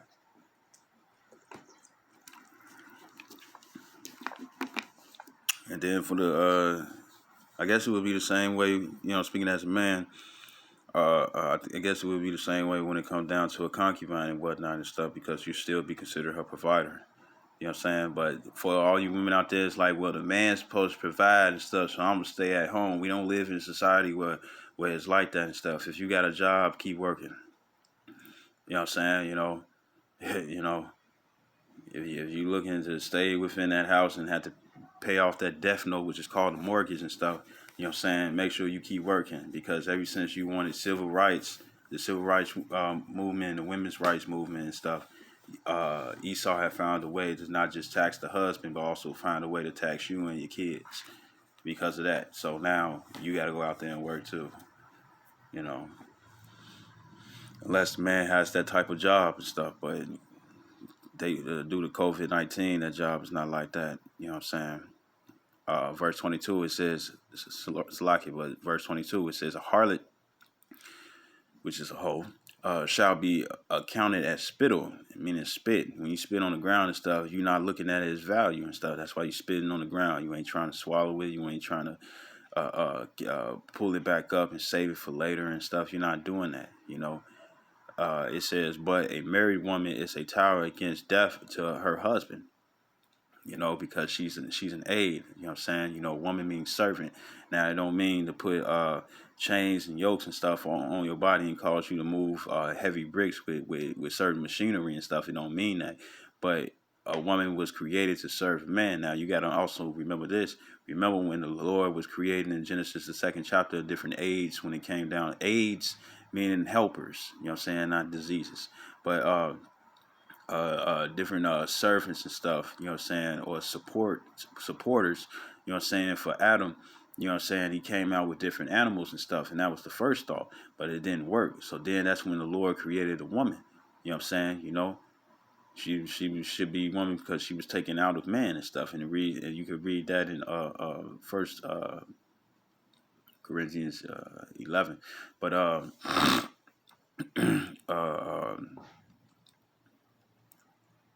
the woman was not technically, the woman wasn't the first choice to be considered an aid. It was man's best friend, an animal, you know what I'm saying, to give help, but it didn't give the proper help. So then the Lord created the woman, and the woman gave the proper help to Adam. You know what I'm saying, you know? So you all supposed to aid us, you know what I'm saying, support us, help us out, you know what I'm saying, you know? That's a woman's job. That's why she was created, you know? And it says to relieve us, ease us, you know what I'm saying? It says verse 23, it says a wicked woman is given a portion to a wicked man, you know. So hey, you're gonna receive a wicked man, a wicked woman will receive a wicked man, you know. It says but and I'm gonna grab this too. This is Ecclesiastes chapter 7 verse 26. It says, and I find more bitter than death the woman whose heart is snares and nets, always trying to trap you with all these different court systems and stuff according to this wicked world. That's a wicked woman that lean upon those wicked things. You know what I'm saying? You know, it says because a woman is able to benefit from the things of this wicked world because it's more towards her because a woman is being placed on a pedestal, but that's just for Esau to further afflict the man and stuff, you know, and to disrupt the households. So verse 26 again, it says and I find more bitter than death the woman. You know what I'm saying? More bitter than death is the woman.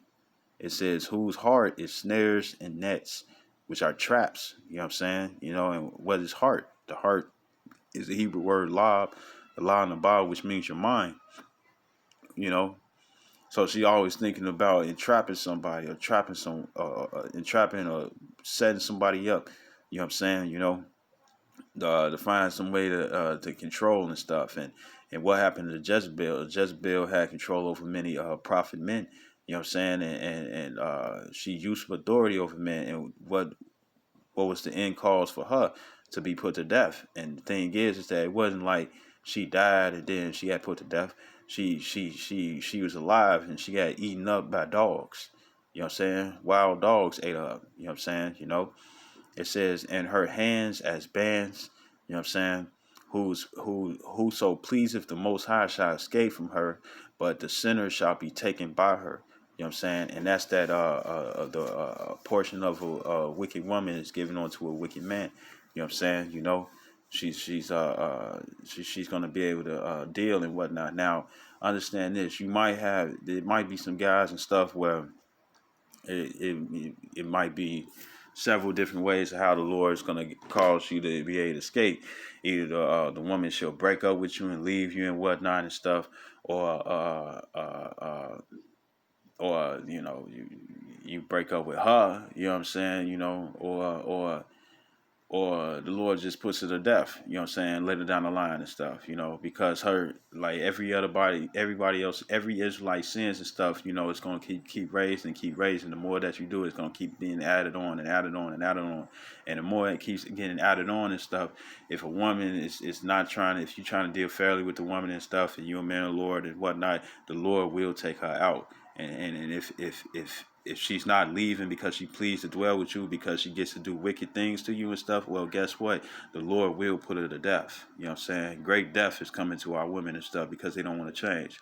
And since it's 7 women to 1 man, the numbers are higher than that and stuff, because all Esau doing is bringing forth daughters, and you have a couple of Israelite men and stuff that's bringing forth daughters too only. But the thing is that uh, uh, uh, uh, 7 to 1 man and stuff, that means that there's more women it's a lot of women that's gonna be of the 2/3 of Israel who's gonna get destroyed in Jacob's trouble and stuff, either by famine or by beast, you know what I'm saying, or by weather or diseases or immune deficiency and stuff, or by straight death or that thermonuclear fire. You know what I'm saying? There's gonna be women that still gonna be around and stuff when Yahweh Shai come back and stuff to be slain. The elders always talk about how they will jump over the heathens just so they can get to the 2/3. And some of you 2/3 women and stuff, 2/3 women had grieved men of the Lord very heavily and stuff, and the Lord's preserving you and stuff just so they can get their lick back. You know what I'm saying? If they be part of the 144,000, which consists of 12,000 men, each of the 12 tribes of Israel, the government body. You know what I'm saying? Because that's going to be the army of the Lord. The 1/3 would still be part of the elect, but they're going to be in the chariots. You know what I'm saying? So to bring this out again, it says, verse 23, it says, a wicked woman is given as a portion to a wicked man. It says, but a godly woman is given to him that feareth the Lord. It says, a dishonest woman contemneth shame, but an honest woman will reverence her husband. What is reverence? Righteous fear. You know what I'm saying? Sarah called Abraham Lord, and it says Lord, meaning that she recognized that she was a subordinate underneath Abraham. You know what I'm saying? That Abraham had more power. Abraham was more in authority. Abraham was higher than her, being a man alone. And it says it ended up becoming long anyways. It says it ended up becoming long anyways. It says verse 25. And then when it come down to the Isaiah 4:1,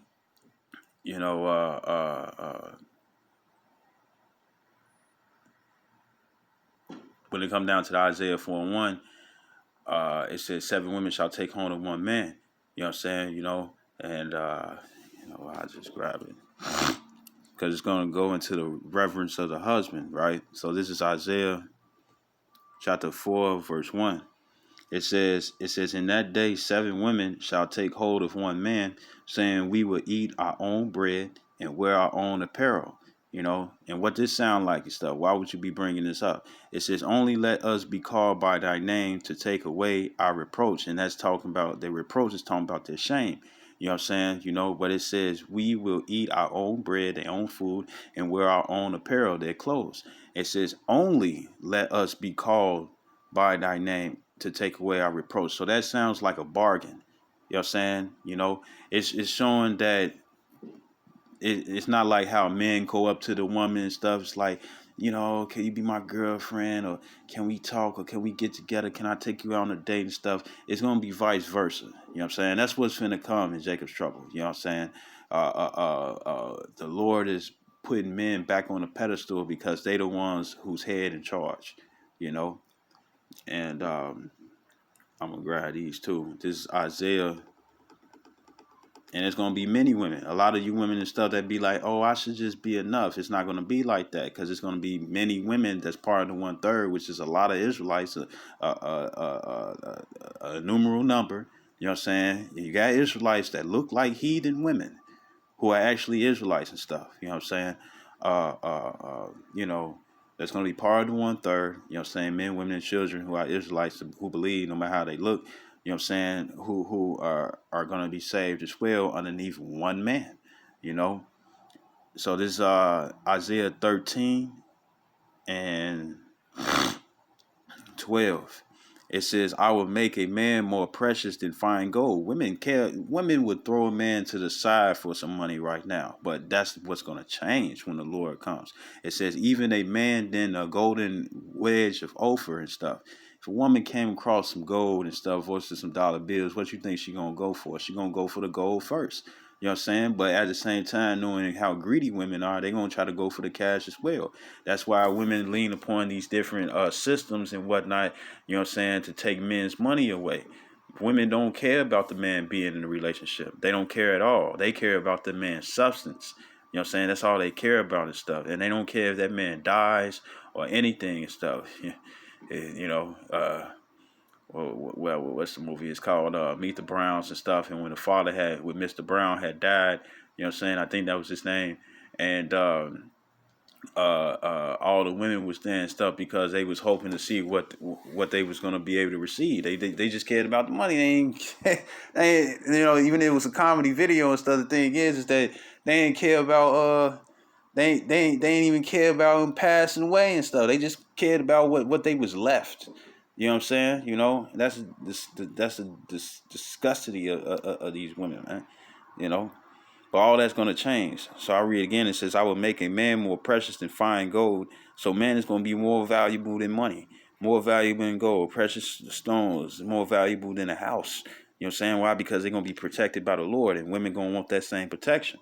You know, but at the same time, the man is going to be in a situation where he gets to choose what woman. So all you women out there that like to be wicked and you sneaky around, you like to sneak and always trying to wait for a man to be vulnerable and stuff just so you can have your way and whatnot. Hey, you keep doing that and stuff. Remember, like I said in the beginning of the video and stuff,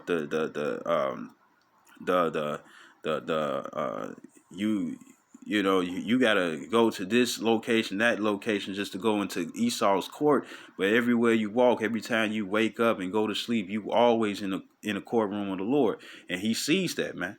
He sees that. So it says, I will make a man more precious than fine gold, even man than a golden wedge of Ophir.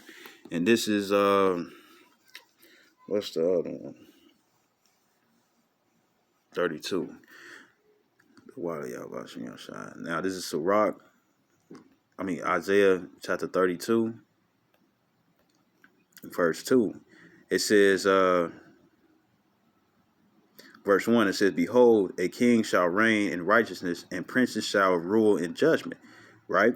It says, and a man shall be as an hiding place from the wind. And what's that wind? That's Jacob's trouble. You know what I'm saying? It says, in a covert from the tempest. And what's that word cover? It's the word sathar. It's the sadatha and the ra sathar, which means a cover. It says covering, a disguise, hiding place, privily, protection, secretly and stuff, And it could be a guy who ain't cocked these, who don't got all the muscles and stuff, but the Spirit of the Lord is on them. You know what I'm saying? They got the wisdom. They know how to maneuver and whatnot. Or through wicked spirits based off experience and stuff. Or they get. The first spiritual power is this wisdom, but then to get the secondary or the second class spiritual powers and stuff is when you get to control the elements, which the Lord is going to bring on the 144,000. You know what I'm saying? Now, just speaking as a man, during Jacob's trouble and whatnot and stuff, like you had Goku when he was training Gohan to become a Super Saiyan and stuff in the hyperbolic time chamber and stuff. When Gohan was feeling low and stuff, and he had that War Is Me spirit and stuff before he transformed into a Super Saiyan, you heard Goku's voice in the background and stuff. The power comes through a need, not a desire. You know what I'm saying? So me speaking as a man in Jacob's trouble, there's going to be men of the Lord who's going to get spiritual power, but it's going to be a time of a need. You know what I'm saying? It's going to be a time of a need. But then that time when we actually have the desire and stuff, when we can bring stuff at will, is when Yahweh Shai, according to 2nd Esdras, the 2nd chapter, put them crowns upon our heads, man. You know, he that overcometh, you know what I'm saying? You know, when it come down to that, when the second coming of Yahweh Shai, he cracked them crowds like off that movie Thor, where all the angels with the Pegasus and stuff came through and whatnot, and it was that only little when they was coming against the Queen of Death, and you had nothing which is Esau, imagine that. You know, uh and it was had light and stuff, and everything else was dark except for that little light and stuff, and they was just coming out, you know what I'm saying, you just saw nothing but angels wings, but it was warriors on Pegasus, you know what I'm saying, with wings and stuff. That's how that during that time and stuff, that's when the men of the Lord, the 144,000 going to be placed with crowns on the heads. The 1/3 will also, the men of the rest of the 1/3 that's not of the government body, they'll also get crowns, you know what I'm saying, on their heads as well and stuff. But the only thing is that they won't be fighting with Yahweh Shai. You know what I'm saying? You know, in the midst of the Lamb and the angels, they won't be fighting alongside with them. You know what I'm saying? You know, but at the same time, you all are still going to be saved and whatnot, and you'll get your fighting off and get everything that you want to and stuff, the spiritual powers when the kingdom comes. Because at the same time, I'm pretty sure that you all are going to want to sit up here and you all going to want to sit up here and destroy the heathens. You know what I'm saying? Because you're going to be able to know every single heathen and stuff that did something to you in all your past, present lives, because reincarnation is most definitely in the scriptures.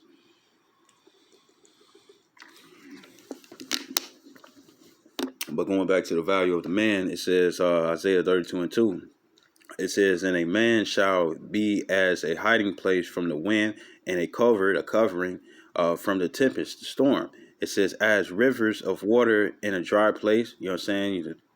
You know, it's hot outside and stuff. You know, all Tom and Jerry and stuff. They be in a desert and whatnot and stuff, and they be sweating, they be parched and stuff, and they looking at everything, and everything's turned into like a juice machine or a vending machine and whatnot.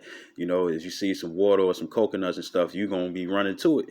You know what I'm saying? You know, because it's going to be your deliverance from death.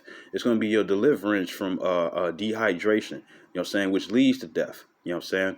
It says, "As the shadow of a great rock in a weary land." You know, and look at when it came down to Jonah. You know what I'm saying? The Lord had the fish. You know what I'm saying? The whale spit him out and stuff on Nineveh and stuff. You know, because he was trying to run away. And Jonah was using the gourd and stuff for shade because it was hot until the Lord took that away and stuff. Now he was suffering again. So the man is going to be considered a certain deliverance and stuff. But once again, there's going to be certain women, you know, where they're going to be widows, where they're going to be elect women, but they're not their shame is not going to be taken away through a man. And just because your shame will be taken away through a man and stuff, you still got to work out your own salvation with fear and trembling, meaning that you're going to have to change. You can't be no tyrant, you know what I'm saying, just because you had sex with this man or you and that man was together one time and whatnot and stuff, you know, or you with him right now and you being a tyrant and you just being unbearable and whatnot and stuff and think you still gonna be saved. No, it don't work like that. You gotta change too. You gotta come you women gotta come and come with your correct character that the Lord has set up for you as well. You know what I'm saying? You know, ain't no easy way for you women, man, you know. Just because when it come down to Isaiah 4:1 and stuff, the only way to get the name of the name of a man and stuff is to have sex with him. That's what real marriage is. You know what I'm saying? But the man would have to choose you. And if you got a bad history and stuff, well, good luck. Right? So going back to this rock, it's like, yeah, I wasn't trying to make this video to be so long and stuff, you know. But, you know, the spirit does what it does. So I'm gonna hurry up. This is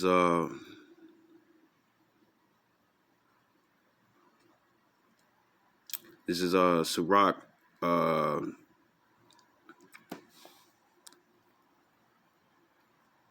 Sirach 26 and 24 again. It says, "A dishonest woman contemneth shame, but an honest woman will reverence her husband, righteous fear." You know what I'm saying? You know, it says, "A shameless woman shall be counted as a dog." And what is a female dog? A bitch.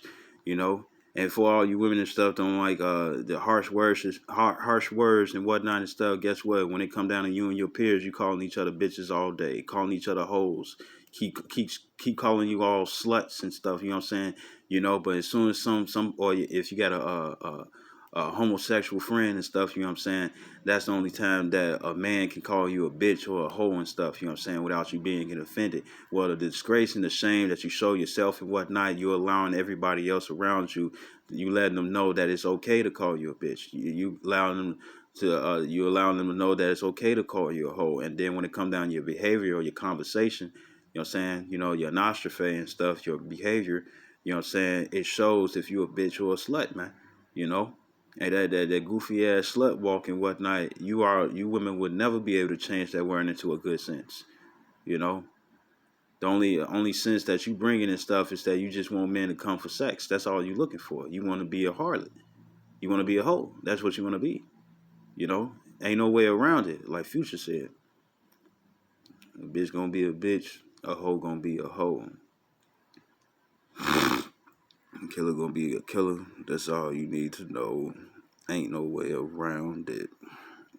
So this is verse 25 again. It says, a shameless woman shall be counted as a dog. It says, but she that is shamefaced will fear the Lord. You know what I'm saying? She's going to worry about if she's doing things according to the law. You know what I'm saying? The law, statute, commandments. She's going to be worried about not eating shrimp, lobster, catfish, crab, pork, calamari, man. She's gonna be worried about not looking at another man when she got a man already, and not trying to entice him, even if they get in an argument and stuff to go have sex with somebody else just so she can get back at a man. She's not gonna be thinking about if a woman is getting drunk or she getting tipsy and stuff. You know what I'm saying? Do that in your crib. You know what I'm saying? Because you never know. You might go out and have sex with some other dude and bring an air through another man and whatnot, and now your husband looking at you sideways and stuff because you did something misfortunate for yourself. You know, uh, verse um, verse 26, it says, but she that is shamefaced will fear the Lord, and when you fear the Lord, it's the beginning of wisdom. You know what I'm saying? You're going to follow instructions and stuff. You're going to be like, well, I don't want thermonuclear fire.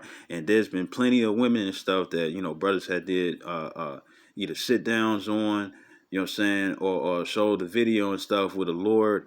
Because the scripture says in the book of Joel that the Lord will bring, roughly paraphrasing, just bring visions, you know what I'm saying, upon the men and women and stuff. You know what I'm saying? There's women and stuff. It was a Iscarite woman, so-called Mexican little girl and stuff, and she had a dream, you know what I'm saying, of the destruction that the Lord was going to bring. You know what I'm saying? Of course, the message was in Spanish and stuff, you know what I'm saying? But at the same time, she was crying, she was scared, she was fearful, you know what I'm saying? And then it was a black woman and stuff who, so-called black woman, she probably was Northern Kingdom, but she probably could have been Judah too. But at the same time, she was crying tears and stuff, and she was saying, change, change, change. You know what I'm saying? Because the Lord showed her how destructive that he's going to be when it comes down to you Israelites, man, who still want to be rebellious. He's going to destroy you all, man. He's going to destroy you all and stuff, and it's going to be very, very scary out here. Jacob's trouble ain't no joke, man. It said in Daniel's the 12th chapter and stuff that Michael's going to have to stand up just to help us out and stuff. We're going to need the angels' protection and stuff, man. We're going to need Yahweh Shai and stuff, you know what I'm saying, to help us out in these times to come. So all you all that still want to play around and stuff will take it lightly. You know what I'm saying? You're going to want to get serious at the wrong time, and that's when the Lord is not going to be able to be found, man.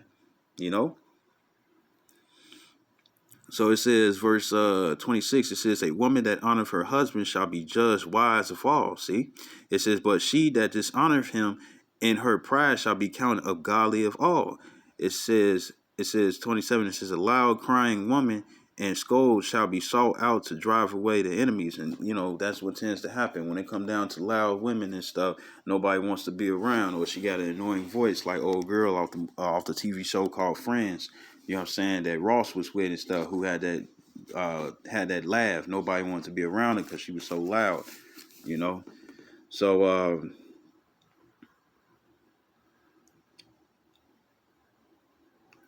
this I don't know how much time I have on this. This is First Timothy's chapter 2, starting at verse 8. It says, I would therefore that men pray everywhere, lifting up holy hands without wrath and doubting. And, to bring this out and stuff, when it come down to you women and stuff, knowing that you the weaker vessel and stuff, just pray to the Lord. It tells you that in James, the first chapter, the 5th verse. If any man lacketh anything, instead let him pray to the Lord without wavering. You know what I'm saying? So if you know the names and stuff, you know what I'm saying, you're supposed to pray to be part of the elect, man.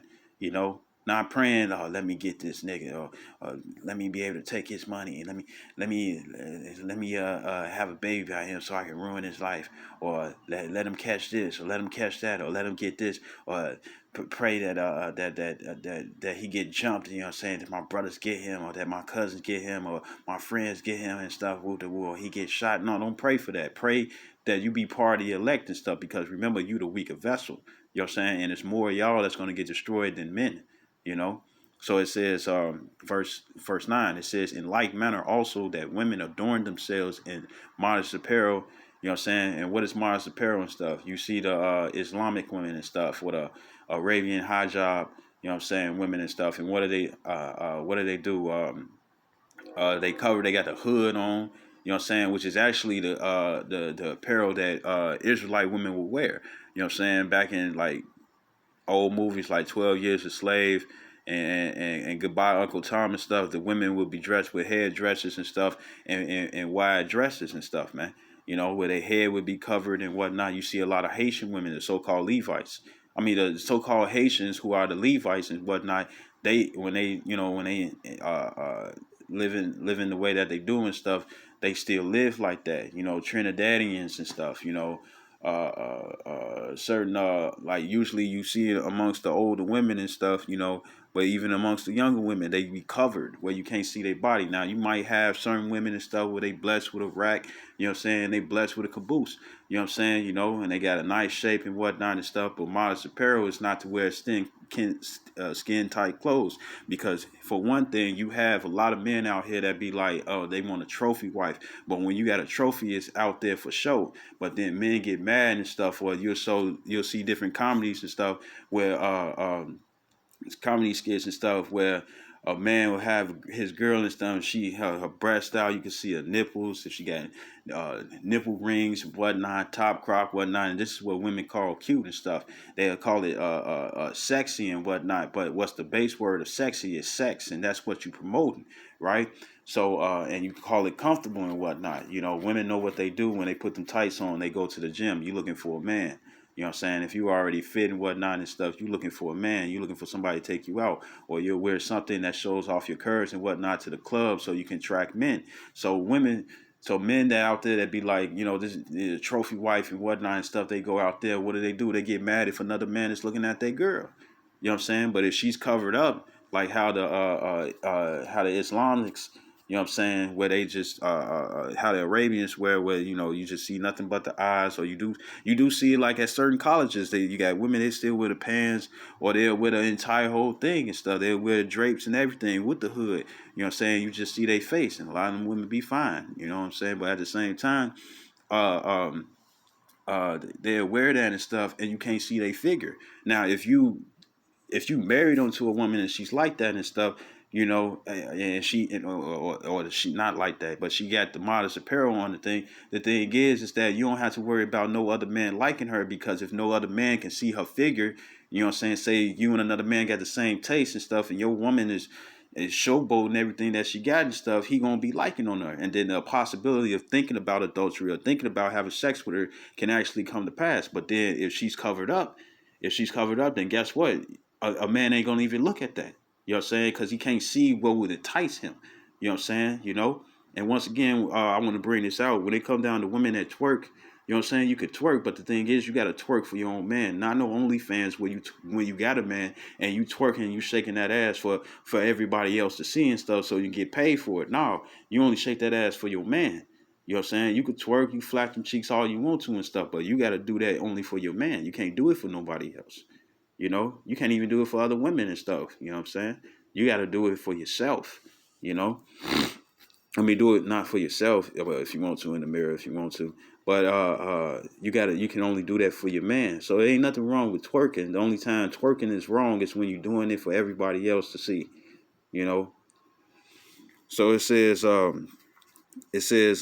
verse 9 again, it says, in like manner also that women adorn themselves in modest apparel with, with shamefacedness and sobriety.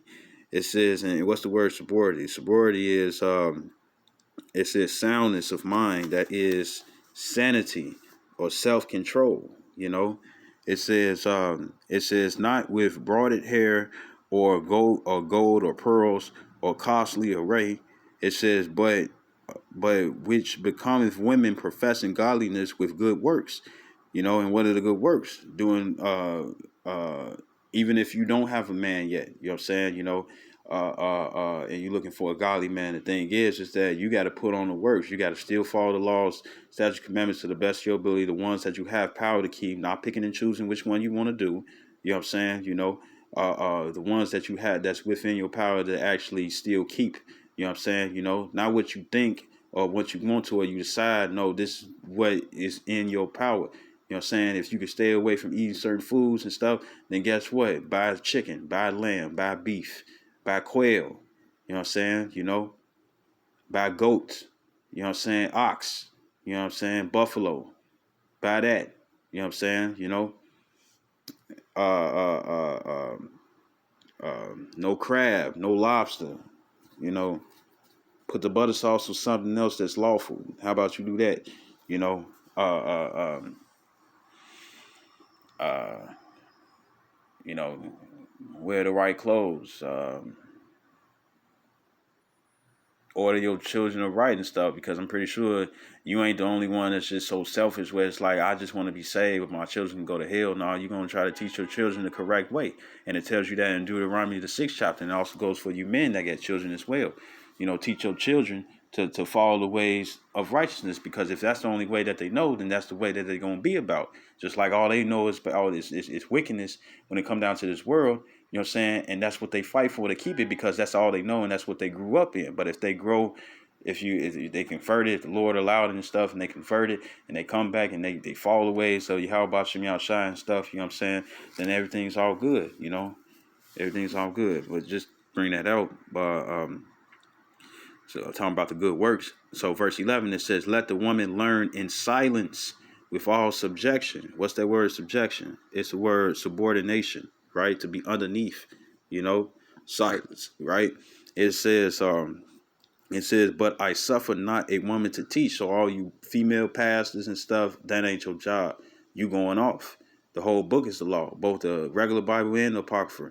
And with that being the case, that means that you're not supposed to be teaching. You know what I'm saying? The only thing that women supposed to do when it comes down to teaching and stuff is that usually when she's an older woman, she's supposed to teach the younger women how to be underneath subjection unto their man. That's what a woman's supposed to do. You know what I'm saying? If she's doing any type of teaching and stuff, that's what she's supposed to be doing. She's supposed to teach younger women, you know what I'm saying? Or if you got children and stuff, you're supposed to teach your daughters how to not usurp authority over men, how to be underneath the man, to know that she's number two. You know what I'm saying? And not to downgrade or disgrace and whatnot and stuff, but just for her to stay within her lane, because that's what she has power over. So it says, but I suffer not a woman to teach. And now all you women that bring up Deborah, guess what? Deborah was like, a man can have more than one wife. And a lot of you women ain't down for that and stuff. You know what I'm saying? You want to teach and whatnot, but you be picking and choosing. And that's what I'm talking about. Nah, don't do that. You know what I'm saying? Deborah knew that a man can have more than one wife and stuff. She was down for that. And she still gave all the power when it came down to Barak, because Barak is a man and she understood her place. You know what I'm saying? Right? It says, but I suffer not a woman to teach, nor to usurp authority over the man. So what's use of authority? It says the act of oneself that is figuratively dominate. You know what I'm saying? So women that's dominatrix and whatnot and stuff, that's going off. You know what I'm saying? I understand that's a sexual desire and whatnot. If a man just wants you to ride and wants you to do all the work and stuff, that's not dominatrix and stuff. He just probably don't want to do nothing. But at the same time and stuff, being a dominatrix is going off. You know what I'm saying? Where you want to, for men that's into that and stuff. I don't know. You know what I'm saying? That's you. You know what I'm saying? I think it's going off because it's allowing the woman to dominate. And that even if it's in a sexual thing and that's y'all own business and stuff. The thing is that it can turn into something else where she starts, because that's a vibration, and then she starts trying to dominate you in public and stuff, and you looking at her like, what the hell are you doing? You know what I'm saying? So it says, verse 12 again, it says, but I suffer not a woman to teach, nor to usurp authority over the man. Now, it didn't just say your husband. You know what I'm saying? Because back in the ancient days, if a woman even interrupted between two men having a conversation and stuff, she would get put to death for that. You know what I'm saying? Because she was coming out of her lane. She was coming out of her spot, thinking that she's equal. You know what I'm saying? And uh, uh, uh, it says nor to usurp authority over the man, right? So just because when it come down to another man and stuff, right? Don't be like, well, the scripture says not to usurp authority over a man and stuff, but you got a man that's outside your husband coming to you talking about let's have sex or let's go do this and let's go do that and stuff, or we could turn up and whoop the woo and stuff. You know what I'm saying? Be like, well, the scripture says that I'm not to usurp authority over the man, so I'm just gonna go ahead and do this. No, you know what I'm saying? You just find an excuse, for your sinful soul that, to just commit adultery and stuff. You know what I'm saying? You'll get destroyed. You always got to think about that. Uh, uh, uh, when it come down to another man and stuff, and he trying to get you to smoke some weed, or you're not supposed to smoke anyways and stuff. He's trying to get you to smoke some weed, trying to get you to commit some adultery and stuff. You have the right, or it cause you to go off and stuff according to the scriptures. You know what I'm saying? You have the right to tell that man no. You know what I'm saying? Because remember, your life is still on the line with you being an Israelite. You know what I'm saying? And remember, the first offense of anything and stuff goes first to the Heavenly Father. And then if you commit adultery with another man and stuff, guess what? You committed an iniquity. Iniquity goes back to the Hebrew word Iwan. It's the I, the Y, and the Na, Iwan, which means pretty much it's a double offense. It's to pile sin upon sin, not just doing one sin, but doing multiple sins at once. You know what I'm saying? And that's what you'll be doing. You'll be offending the Lord. You know what I'm saying? And then you also will be offending your husband. You know. So it means to pretty much respect men because men are over the woman and stuff. But at the same time, if you have a husband and stuff, it's a difference. You still underneath subjection, underneath your husband and stuff, but then you still know that you're second in authority when it comes down to another man. All right, and it says, but to be in silence. And usually when a woman want to learn the scriptures and stuff, if you're a man of the Lord, you're building up in the Bible and you got the answer and stuff, if you don't cover your mouth, you know what I'm saying? Meaning don't try to wing it or whatnot and stuff. If you don't know, find out the answer. But if you do know and stuff, when it come down to you women, women are supposed to be at the crib, but remember, we're not in that society and whatnot. During the flux, when it comes, a lot of women gonna come. It's gonna be even families with men and husband and wife is gonna come looking for guidance. And the thing is that a woman's really supposed to learn at home through her man. So it says, verse 13, it says, for Adam was first formed, then Eve.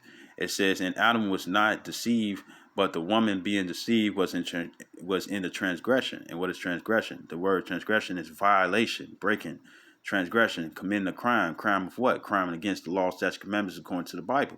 You know what I'm saying? Because back then the word was bad mouth.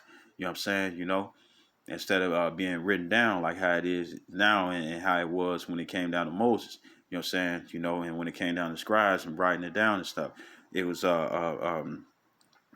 word by mouth, but yet they were still keeping it.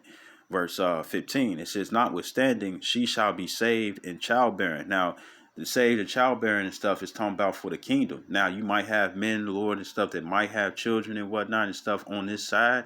But hey, the scripture says in Luke 21, the 21st chapter and stuff, it says, woe to you women that's with child that give suck. You know what I'm saying? That's with child and those that give suck. Now, give suck is talking about the ones that, the babies that still had to be fed breast milk and whatnot. You know what I'm saying? Who really need care, because remember, we finna go into a very distressful time and stuff, and you don't have to. It'd be better if you didn't have no children and stuff. If it's just man and woman and whatnot. You know what I'm saying? It's better that way. And just for an example, right? A woman will be like, oh, why we don't go out no more and whatnot and stuff, because first she'll be like, oh, I want to have a baby, or she'll look at somebody else and stuff and see a family and be like, oh, let's have a baby and stuff, just to have something and stuff, no offense for you women that feel that way and stuff, but I'm just saying, like, sometimes it be ridiculous because you just see it. It's like a little kid that be like, oh, I want a toy too, because they see another kid with a toy. You know what I'm saying? Right? So you'll be like, oh, let's have a baby, and you'll want to try to make a baby and whatnot and stuff. Try to find up all types of ways why the man still want to have condoms because he ain't ready yet and stuff, right? And remember, it's not about happy wife, happy life and stuff. That's bullshit. It's happy man, happy life. That's what it is, But when it comes down to it, a woman be, let's have a baby and stuff, and then later down the line in the relationship, she's like, why we don't go out like we used to? That's because you wanted to have a baby, you know. Now our time and stuff got to go down to the child and stuff. We got to find a babysitter. We got to make sure that he right. What I'm saying? Certain family members probably ain't right, or certain family members looking for some money or some cash for it and stuff. What I'm saying? Or they can't do it because they got so many things that they got to do and stuff. And now you got to look for a babysitter. You're wondering if you want to put in daycare and stuff, and that costs a lot of money and stuff. You see. You know what I'm saying? Until you're ready to like really, really settle down and stuff, that's when you want to have a baby. But the times we coming in, it's not the time to be having no children. Now, once again, if things happen, yeah, you just pray to the Lord and stuff, you know what I'm saying, that he deliver you and your children. You know what I'm saying? And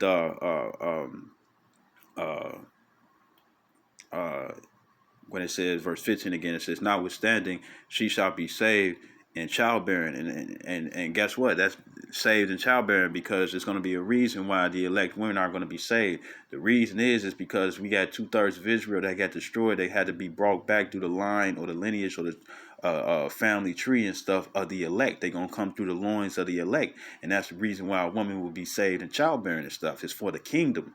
You know what I'm saying? Ultimately for the kingdom. That's when we gonna be able to be fruitful and multiply and whatnot and stuff.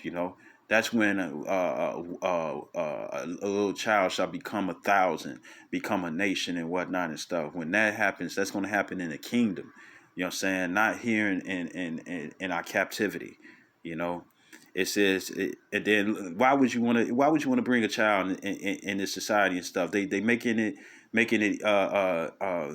when it come down to pedophiles and stuff, you know what I'm saying, people that's like really got pedophile criminal records and whatnot and stuff, they making it where they're getting less punished.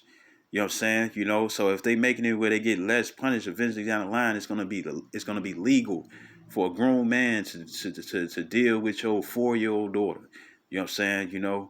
Or a grown woman and stuff to deal with your 4-year-old son, man. You know, and do whatever they want to the person and stuff. And according to the law, you can't do nothing. Why would you want to bring that here? And you got nothing but homosexuals and that preying upon the young and the innocent. You know what I'm saying? Like, nah, man. Why would you want to bring them up in this corrupt system? It's like, well, the Lord is with me and stuff. It's like, yeah, but at the same time, why would you want your child to go through that shit in the first place, man? You got little kids that's faggots, man. You got little kids that's faggots. You got little girls that want to kiss on little girls and stuff. You got little boys that want to kiss on little boys. You got grown men that think that they little girls and they liking on little boys, and it's vice versa and stuff. And you want to bring a child in this? You want to bring a child in this filth instead of just waiting to the kingdom when everything gonna be all good? But once again, if things happen and stuff, and you end up getting a child with your girl and stuff, just pray to the Lord that y'all all get delivered, So it says, notwithstanding, she shall be saved in childbearing if they continue in faith and charity and holiness with sobriety, So this is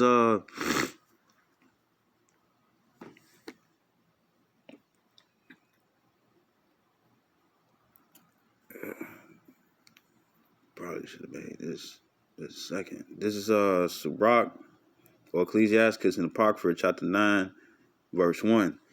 It says, be not jealous over the wife of thy bosom, and teach her not an evil lesson against thyself. And that's, for these men, you know, you probably want your woman to be right and stuff, but then look what it came down to Samson. Samson's wife, she was getting paid by the Philistines to find a way to kill him, to take his strength away so they can kill him. You know what I'm saying? And for that money and stuff, she was trying to fine. She was like, you deceived me, or how could you say that you love me? And she was trying to help the Philistines kill her own husband just so she can get the money, And what was Samson doing? Sending her ass off. You know what I'm saying? And you also got to watch out when it comes down to women nagging and stuff when they looking for something, because they'll wait for the time to like really aggravate you and whatnot and stuff just so you can spill the beans. You know what I'm saying? And it's like, when you got a sound mind, when you patient and whatnot, you got some experience and you could catch it's like, oh, okay, I see what you're doing and stuff. You know what I'm saying? Even if she's doing those things and whatnot and stuff, the more and more that it doesn't work, the less that she's going to try to do it. You know what I'm saying? Because she's going to always get caught by it. But it says, and teach her not an evil lesson against thyself and stuff. Because for one, what is she's going to do?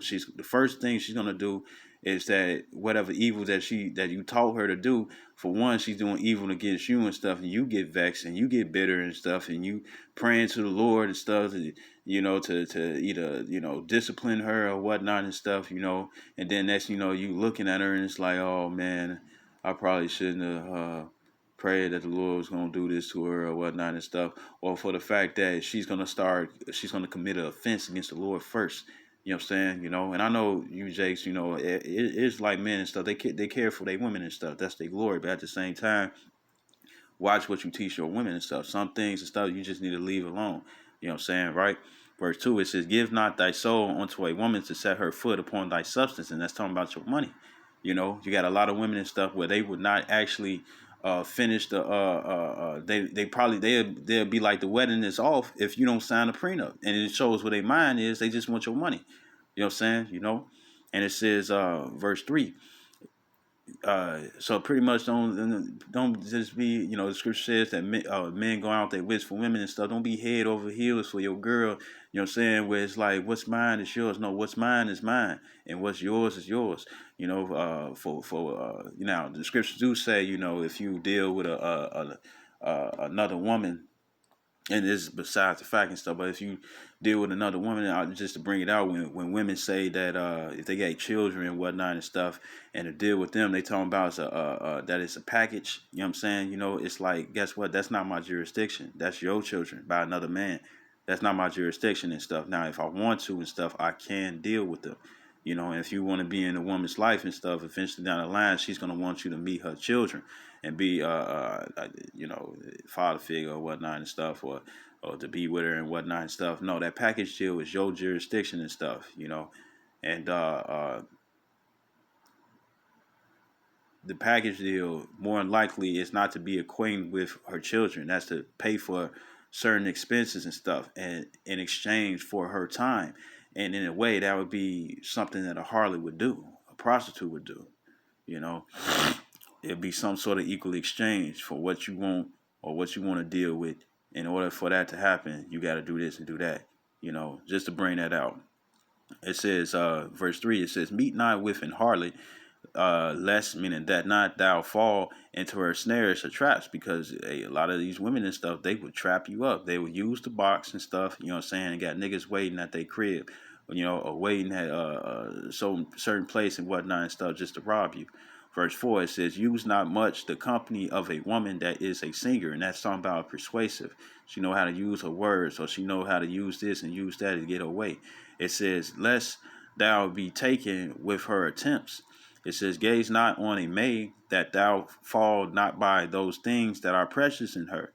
It says, give not thy soul unto harlots, that thou lose not thine inheritance. You know what I'm saying? Your money. If you spending your money on harlots, you know what I'm saying, special women like Apostle Tahar say, if you receive it or not. When you deal with special women and whatnot and stuff, and that's all you're doing and stuff, eventually you're gonna find down the line and stuff that you don't got no money. And most of the box most of the boxing stuff when it come down to harlots and stuff, it's not good. I hear plenty of conversations and stuff amongst the 2/3 and also amongst men of the Lord and stuff where it's like she got a banging body, but the box is just horrible. You know what I'm saying? Hot dog through a hallway and stuff. You know what I'm saying? Or when they go in, it stinks and it smells. And that's part of Isaiah the third chapter and stuff where it talks about the curses. One of the other curses that the Lord had put upon our women. Instead of sweet smell, it should be stink. You know what I'm saying? Instead of well hair, long, lavish, volume hair and stuff. You know what I'm saying? It should be baldness. That's why women wear weave. You know what I'm saying? Instead of a girdle, and what a girdle do is keep the stomach flat and whatnot and stuff. Instead of her having a fit body and stuff, she fat. Got satellites in her thighs and stuff. You know what I'm saying? Got the elbow fat. She wave and stuff, and she got a whole swing underneath her tricep and stuff. Or got nothing but looking like Zoidberg off of Futurama and stuff when he take his shirt off and you see nothing but the back fat. You see nothing but the back fat. You know what I'm saying, hanging underneath the armpits and stuff, man. Or she got the muffin top. You know what I'm saying? The muffin top's so big and stuff that is going over her waist. You know what I'm saying? Or you can see her stomach and her pants. Or like Corey Holcomb. So Corey Holcomb said you ever deal. He said shout out to the big women and stuff that wear t-shirts. When they have sex. And then he was saying you ever dealt with a woman that was big up top, but then she had regular people legs, and he was like, you just smashed a wisdom tooth. You just smashed the wisdom tooth and stuff. You know what I'm saying?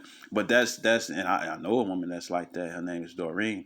But in my old grammar school and stuff. And the thing is that it looks horrible. You know what I'm saying? But uh, um,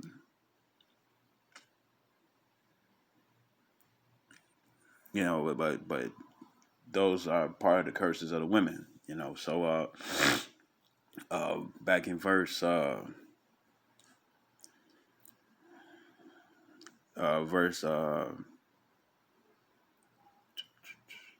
verse 6 again, it says, give not thy soul unto harlots, that thou lose not thy inheritance. It says, look not round about thee in the streets of the city, neither wander thou in the solitary place thereof. It says, turn away thy eye from a beautiful woman, and look not upon another's beauty. Another's beauty is another man's woman. It says, for many have been deceived by the beauty of a woman, for herewith love is kindled as a fire. You'll have a woman that will entice another man and stuff, you know what I'm saying, bring him to the crib, and then her actual man come home and stuff, he beating up on a dude. Well, I'm gonna tell you this, when it comes down to a lot of you women and stuff that do that, you know what I'm saying, even if it's your house or the man's house and stuff, the thing is that the Lord's gonna start turning the spirits and stuff around where the man won't even blame you. Where the man won't blame the other man and stuff, you know what I'm saying? Because the woman know better and stuff, and then it happened to be in her house or his house and stuff. The man is going to start attacking you women and stuff, because uh, speaking as a man and stuff, depending on what the Lord does, a lot of you women and stuff, you're going to have to go through physical distress in order for you to actually change. You know what I'm saying? To change ways, to stop cheating on your man. You know what I'm saying? And it says, because men can't cheat, because we can have more than one wife. You know what I'm saying? Only women are the ones who will be considered cheaters. You know what I'm saying? Because they only could deal with monogamy and not polygamy. So it says, for many have been deceived by the beauty of a woman, for herewith love is kindled as a fire. It says, sit not at all with another man's wife. It says, nor sit down with her in thy arms. Don't be hugging up on her or nothing. It says, you visit somebody and stuff, your brother and he got his girl and stuff, sister-in-law or one of your friends and your homeboys and his wife there and stuff. Ain't nothing wrong with giving a greeting hug and whatnot, but this is talking about being down in love, like you ready to deal with her. It says, nor sit down with her in thy arms, and spend not thy money with her at the wine, because the woman get to crying and stuff, or what's wrong?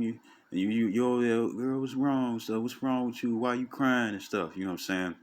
And she get to talking bad about the things that she don't like and stuff about her husband doing this and doing that. And now you think you got the jurisdiction to come to this man, you know what I'm saying, and talk to him about his possession.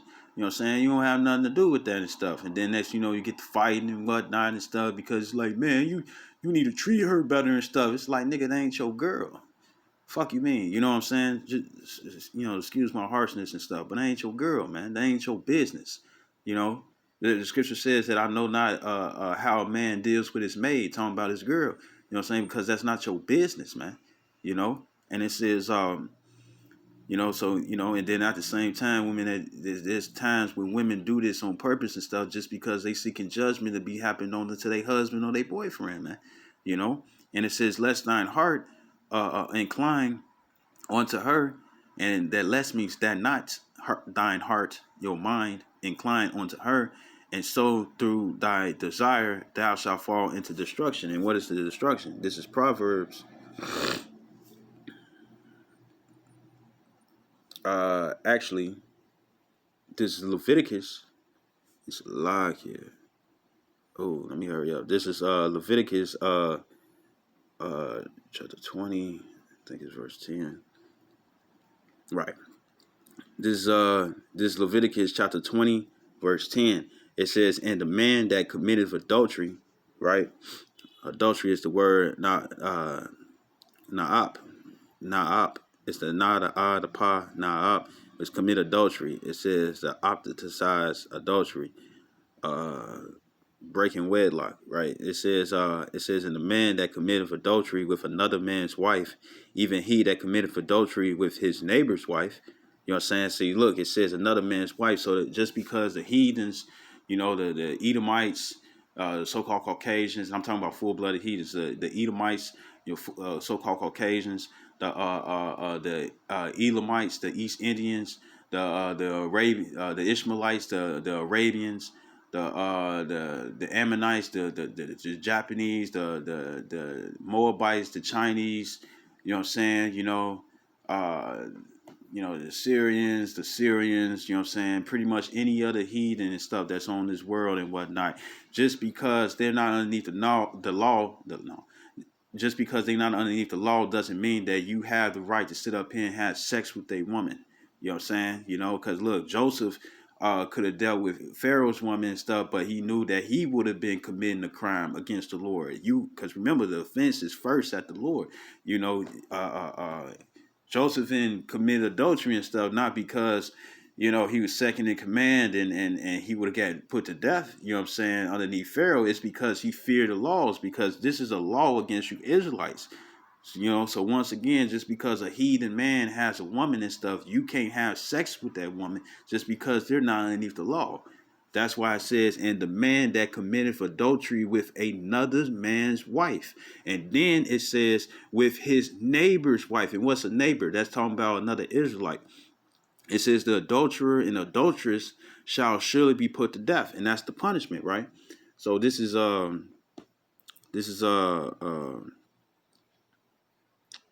Proverbs chapter 6, verse 24. It's not 6 and 24. All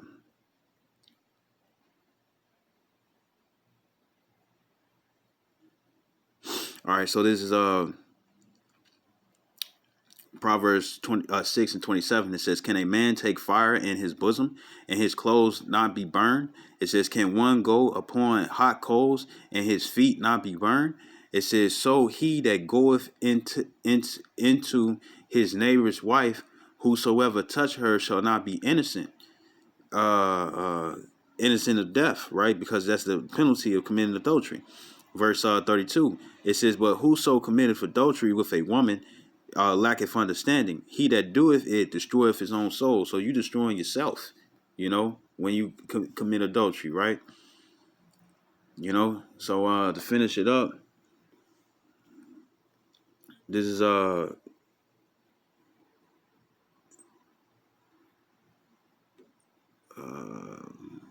is First Peter's chapter 3, verse 1. It says, likewise, ye wives, be in subjection to your own husbands, but still, don't try to use the authority of another man. You know what I'm saying? But be in subjection underneath your husbands, meaning listen to him, understand that you underneath him.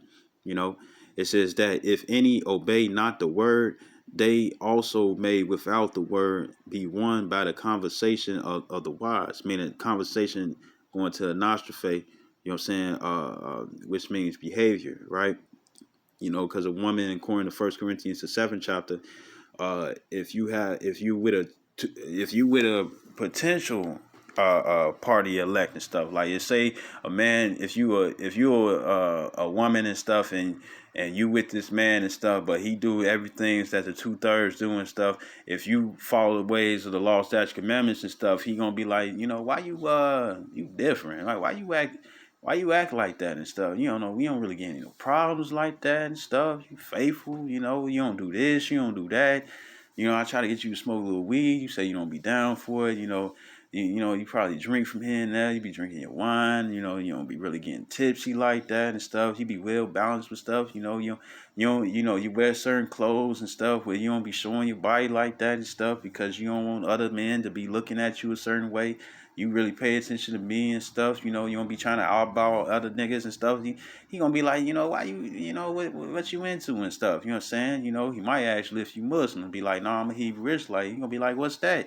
You tell him a little bit and stuff, and you get to looking through it and whatnot. That man fuck around and convert because of the way you acting.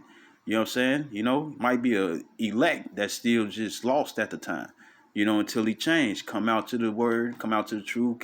He listens to certain videos and stuff, and he agree with it. He might be fucking around, be part of the 144,000 or the rest of the 1/3. You know what I'm saying? And it says, verse 2, it says, while they behold your chaste conversation, it says, coupled with fear, because, you respect, a man gonna love that. You respect him and stuff. You're not sneaking around. You ain't trying to wait until he's vulnerable and stuff to get your way and whatnot and stuff. You really trying to be for this man and stuff. He gonna respect you. It says, verse 3, it says, and once again, you can't turn a hoe into a housewife. It says, whose adoring, let it not be that outward adoring of plaiting the hair and of wearing of gold or putting on apparel. So let her adoring don't be the fact that how she look or the outside and stuff. It's about how her spirit is, because there's a lot of women out here that's thick and they look good and stuff. But you got a song that says don't trust a big butt and a smile, man. You know what I'm saying? You got a lot of women out here that look real good and stuff, but they spirits are shit. It's a lot of women out here that look fine and stuff when you first see them, but when you see how their attitude is and stuff, they literally become ugly.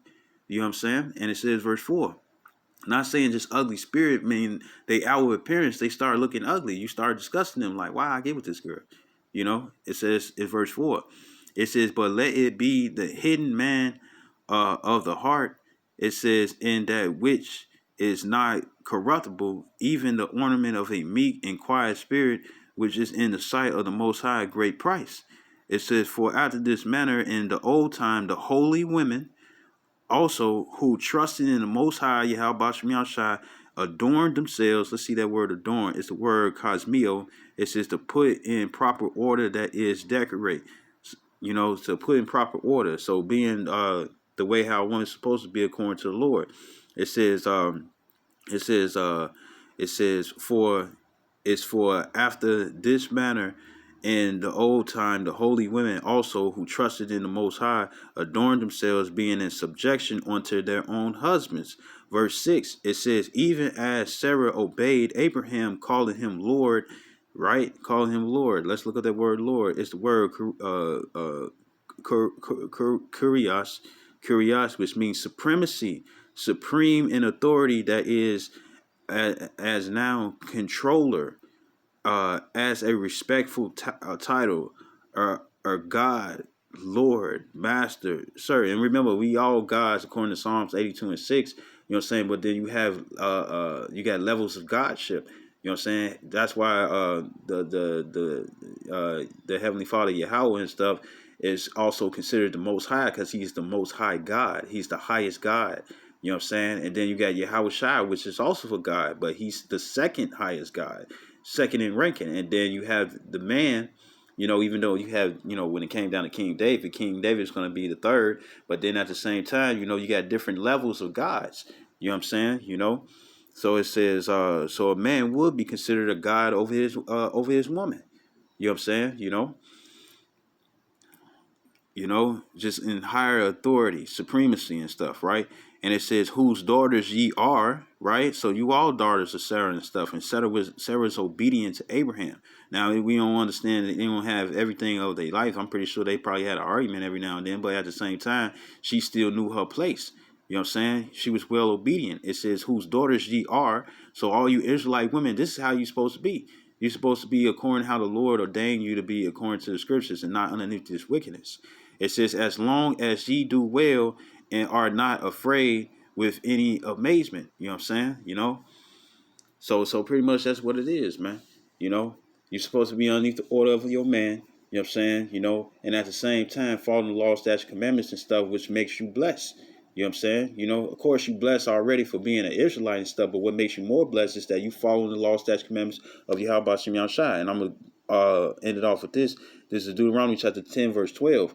It says, and now Israel, both men and women, what doeth the Lord Yahweh thy power require of thee? You know what I'm saying? When you go into that word require, it's the word sha'al. It's the sha, the ah, and the la, sha'al.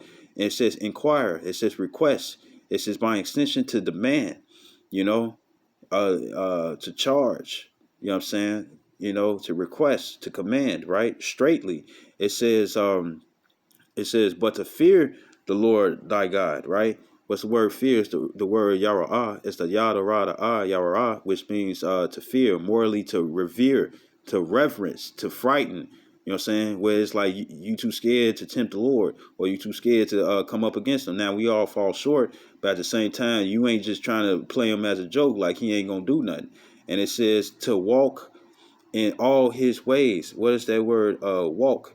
It's the word yalak. It's the yad, the la, and the ka, and it also can be halak, which is the hala and the ka. This yalak, and it says to walk, casually carry in the various senses.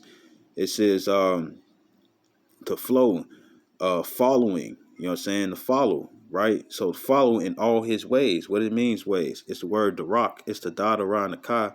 It says a road. It says a course of life or modes, action. You know what I'm saying? Right? So a course of life. So follow the ways of the Lord's life, how he wants you to live. That's why the law, statutes, commandments are here. It says, and to love him, right? And what's the word love? It's the word ahab. It's the adaha and the ba'aha, which means to have affection for, not sexually, because you're not going to have sex with the Most High. It says to beloved. You know what I'm saying? To love him. You know what I'm saying? And what it says in John 14 and 15, Yahweh Shah said, if you love me, keep my commandments. You know what I'm saying? Right? It says, and to serve the Lord Yahweh thy power. Now, what's that word serve? It's the word ibad. It's the I, the ba, and the da, ibad, which means to work in any sense. By implication, to serve, till, enslave. It says keep in bondage, bondmen, bond service, compel, do, execute, keep laboring, laboring man, laboring woman, bring to pass, cause, to make, to serve, serving, you know what I'm saying? Service, servant, you know what I'm saying? Worshiper, right? It says to serve the Lord Yahweh thy power with all thy heart, meaning your mind, and with all thy soul. It says to keep the commandments. Now, what's commandment? It's the word matazawa. It's the mataza, the wa, and the ha, matazawa, which means it says command, whether human or divine. You know what I'm saying? It says collectively the law. You know what I'm saying? Which was commanded, commandment, law, ordinance, precept. And what is a precept? It's a command. Precept upon precept, precept upon precept, line upon line upon line, here a little, there a little. It says to keep the commandments of the Lord and his statutes. Now, what are statutes? The word statutes is the word chaqwa. It's the cha, the qua, and the ha, chaqwa, which means a meaning substantially the same, appointed custom, manner, ordinance, site, just like the commandments, And it says, which I command thee this day for thy good. So it's for your benefit. This is what's going to get you saved, man. Mingle with faith, according to James, the 2nd chapter and stuff, man. Keep the law, statutes, commandments to the best of your ability. If you fall at one time and stuff, pick yourself back up and try again, like the song. Just dust yourself off and try again, try again. First you don't succeed, first you don't succeed. Just pick yourself up and try again, try again. You know what I'm saying? That song, man. You know, that you just keep doing it over and over until you got it perfect, man, and stuff. And then if you see that you keep failing and stuff, pray to the Lord so He can get you better. He gonna do it. You gotta believe though, man. You know, and this is what's gonna get us saved and stuff. And everybody else who want to be rebellious against it and stuff, you will see that destruction, and you will see that fire, and you will see Yahweh Shai with the elect. I hope this video was edifying. I like to give all honor and glory to Yahweh, Ba'ashem, Yahushua, Harakakarash. Double honor to apostles of great millstone, and salutations to the elect, which we hope to be. Shalom. And yeah, Shalom, wa ba ba ba.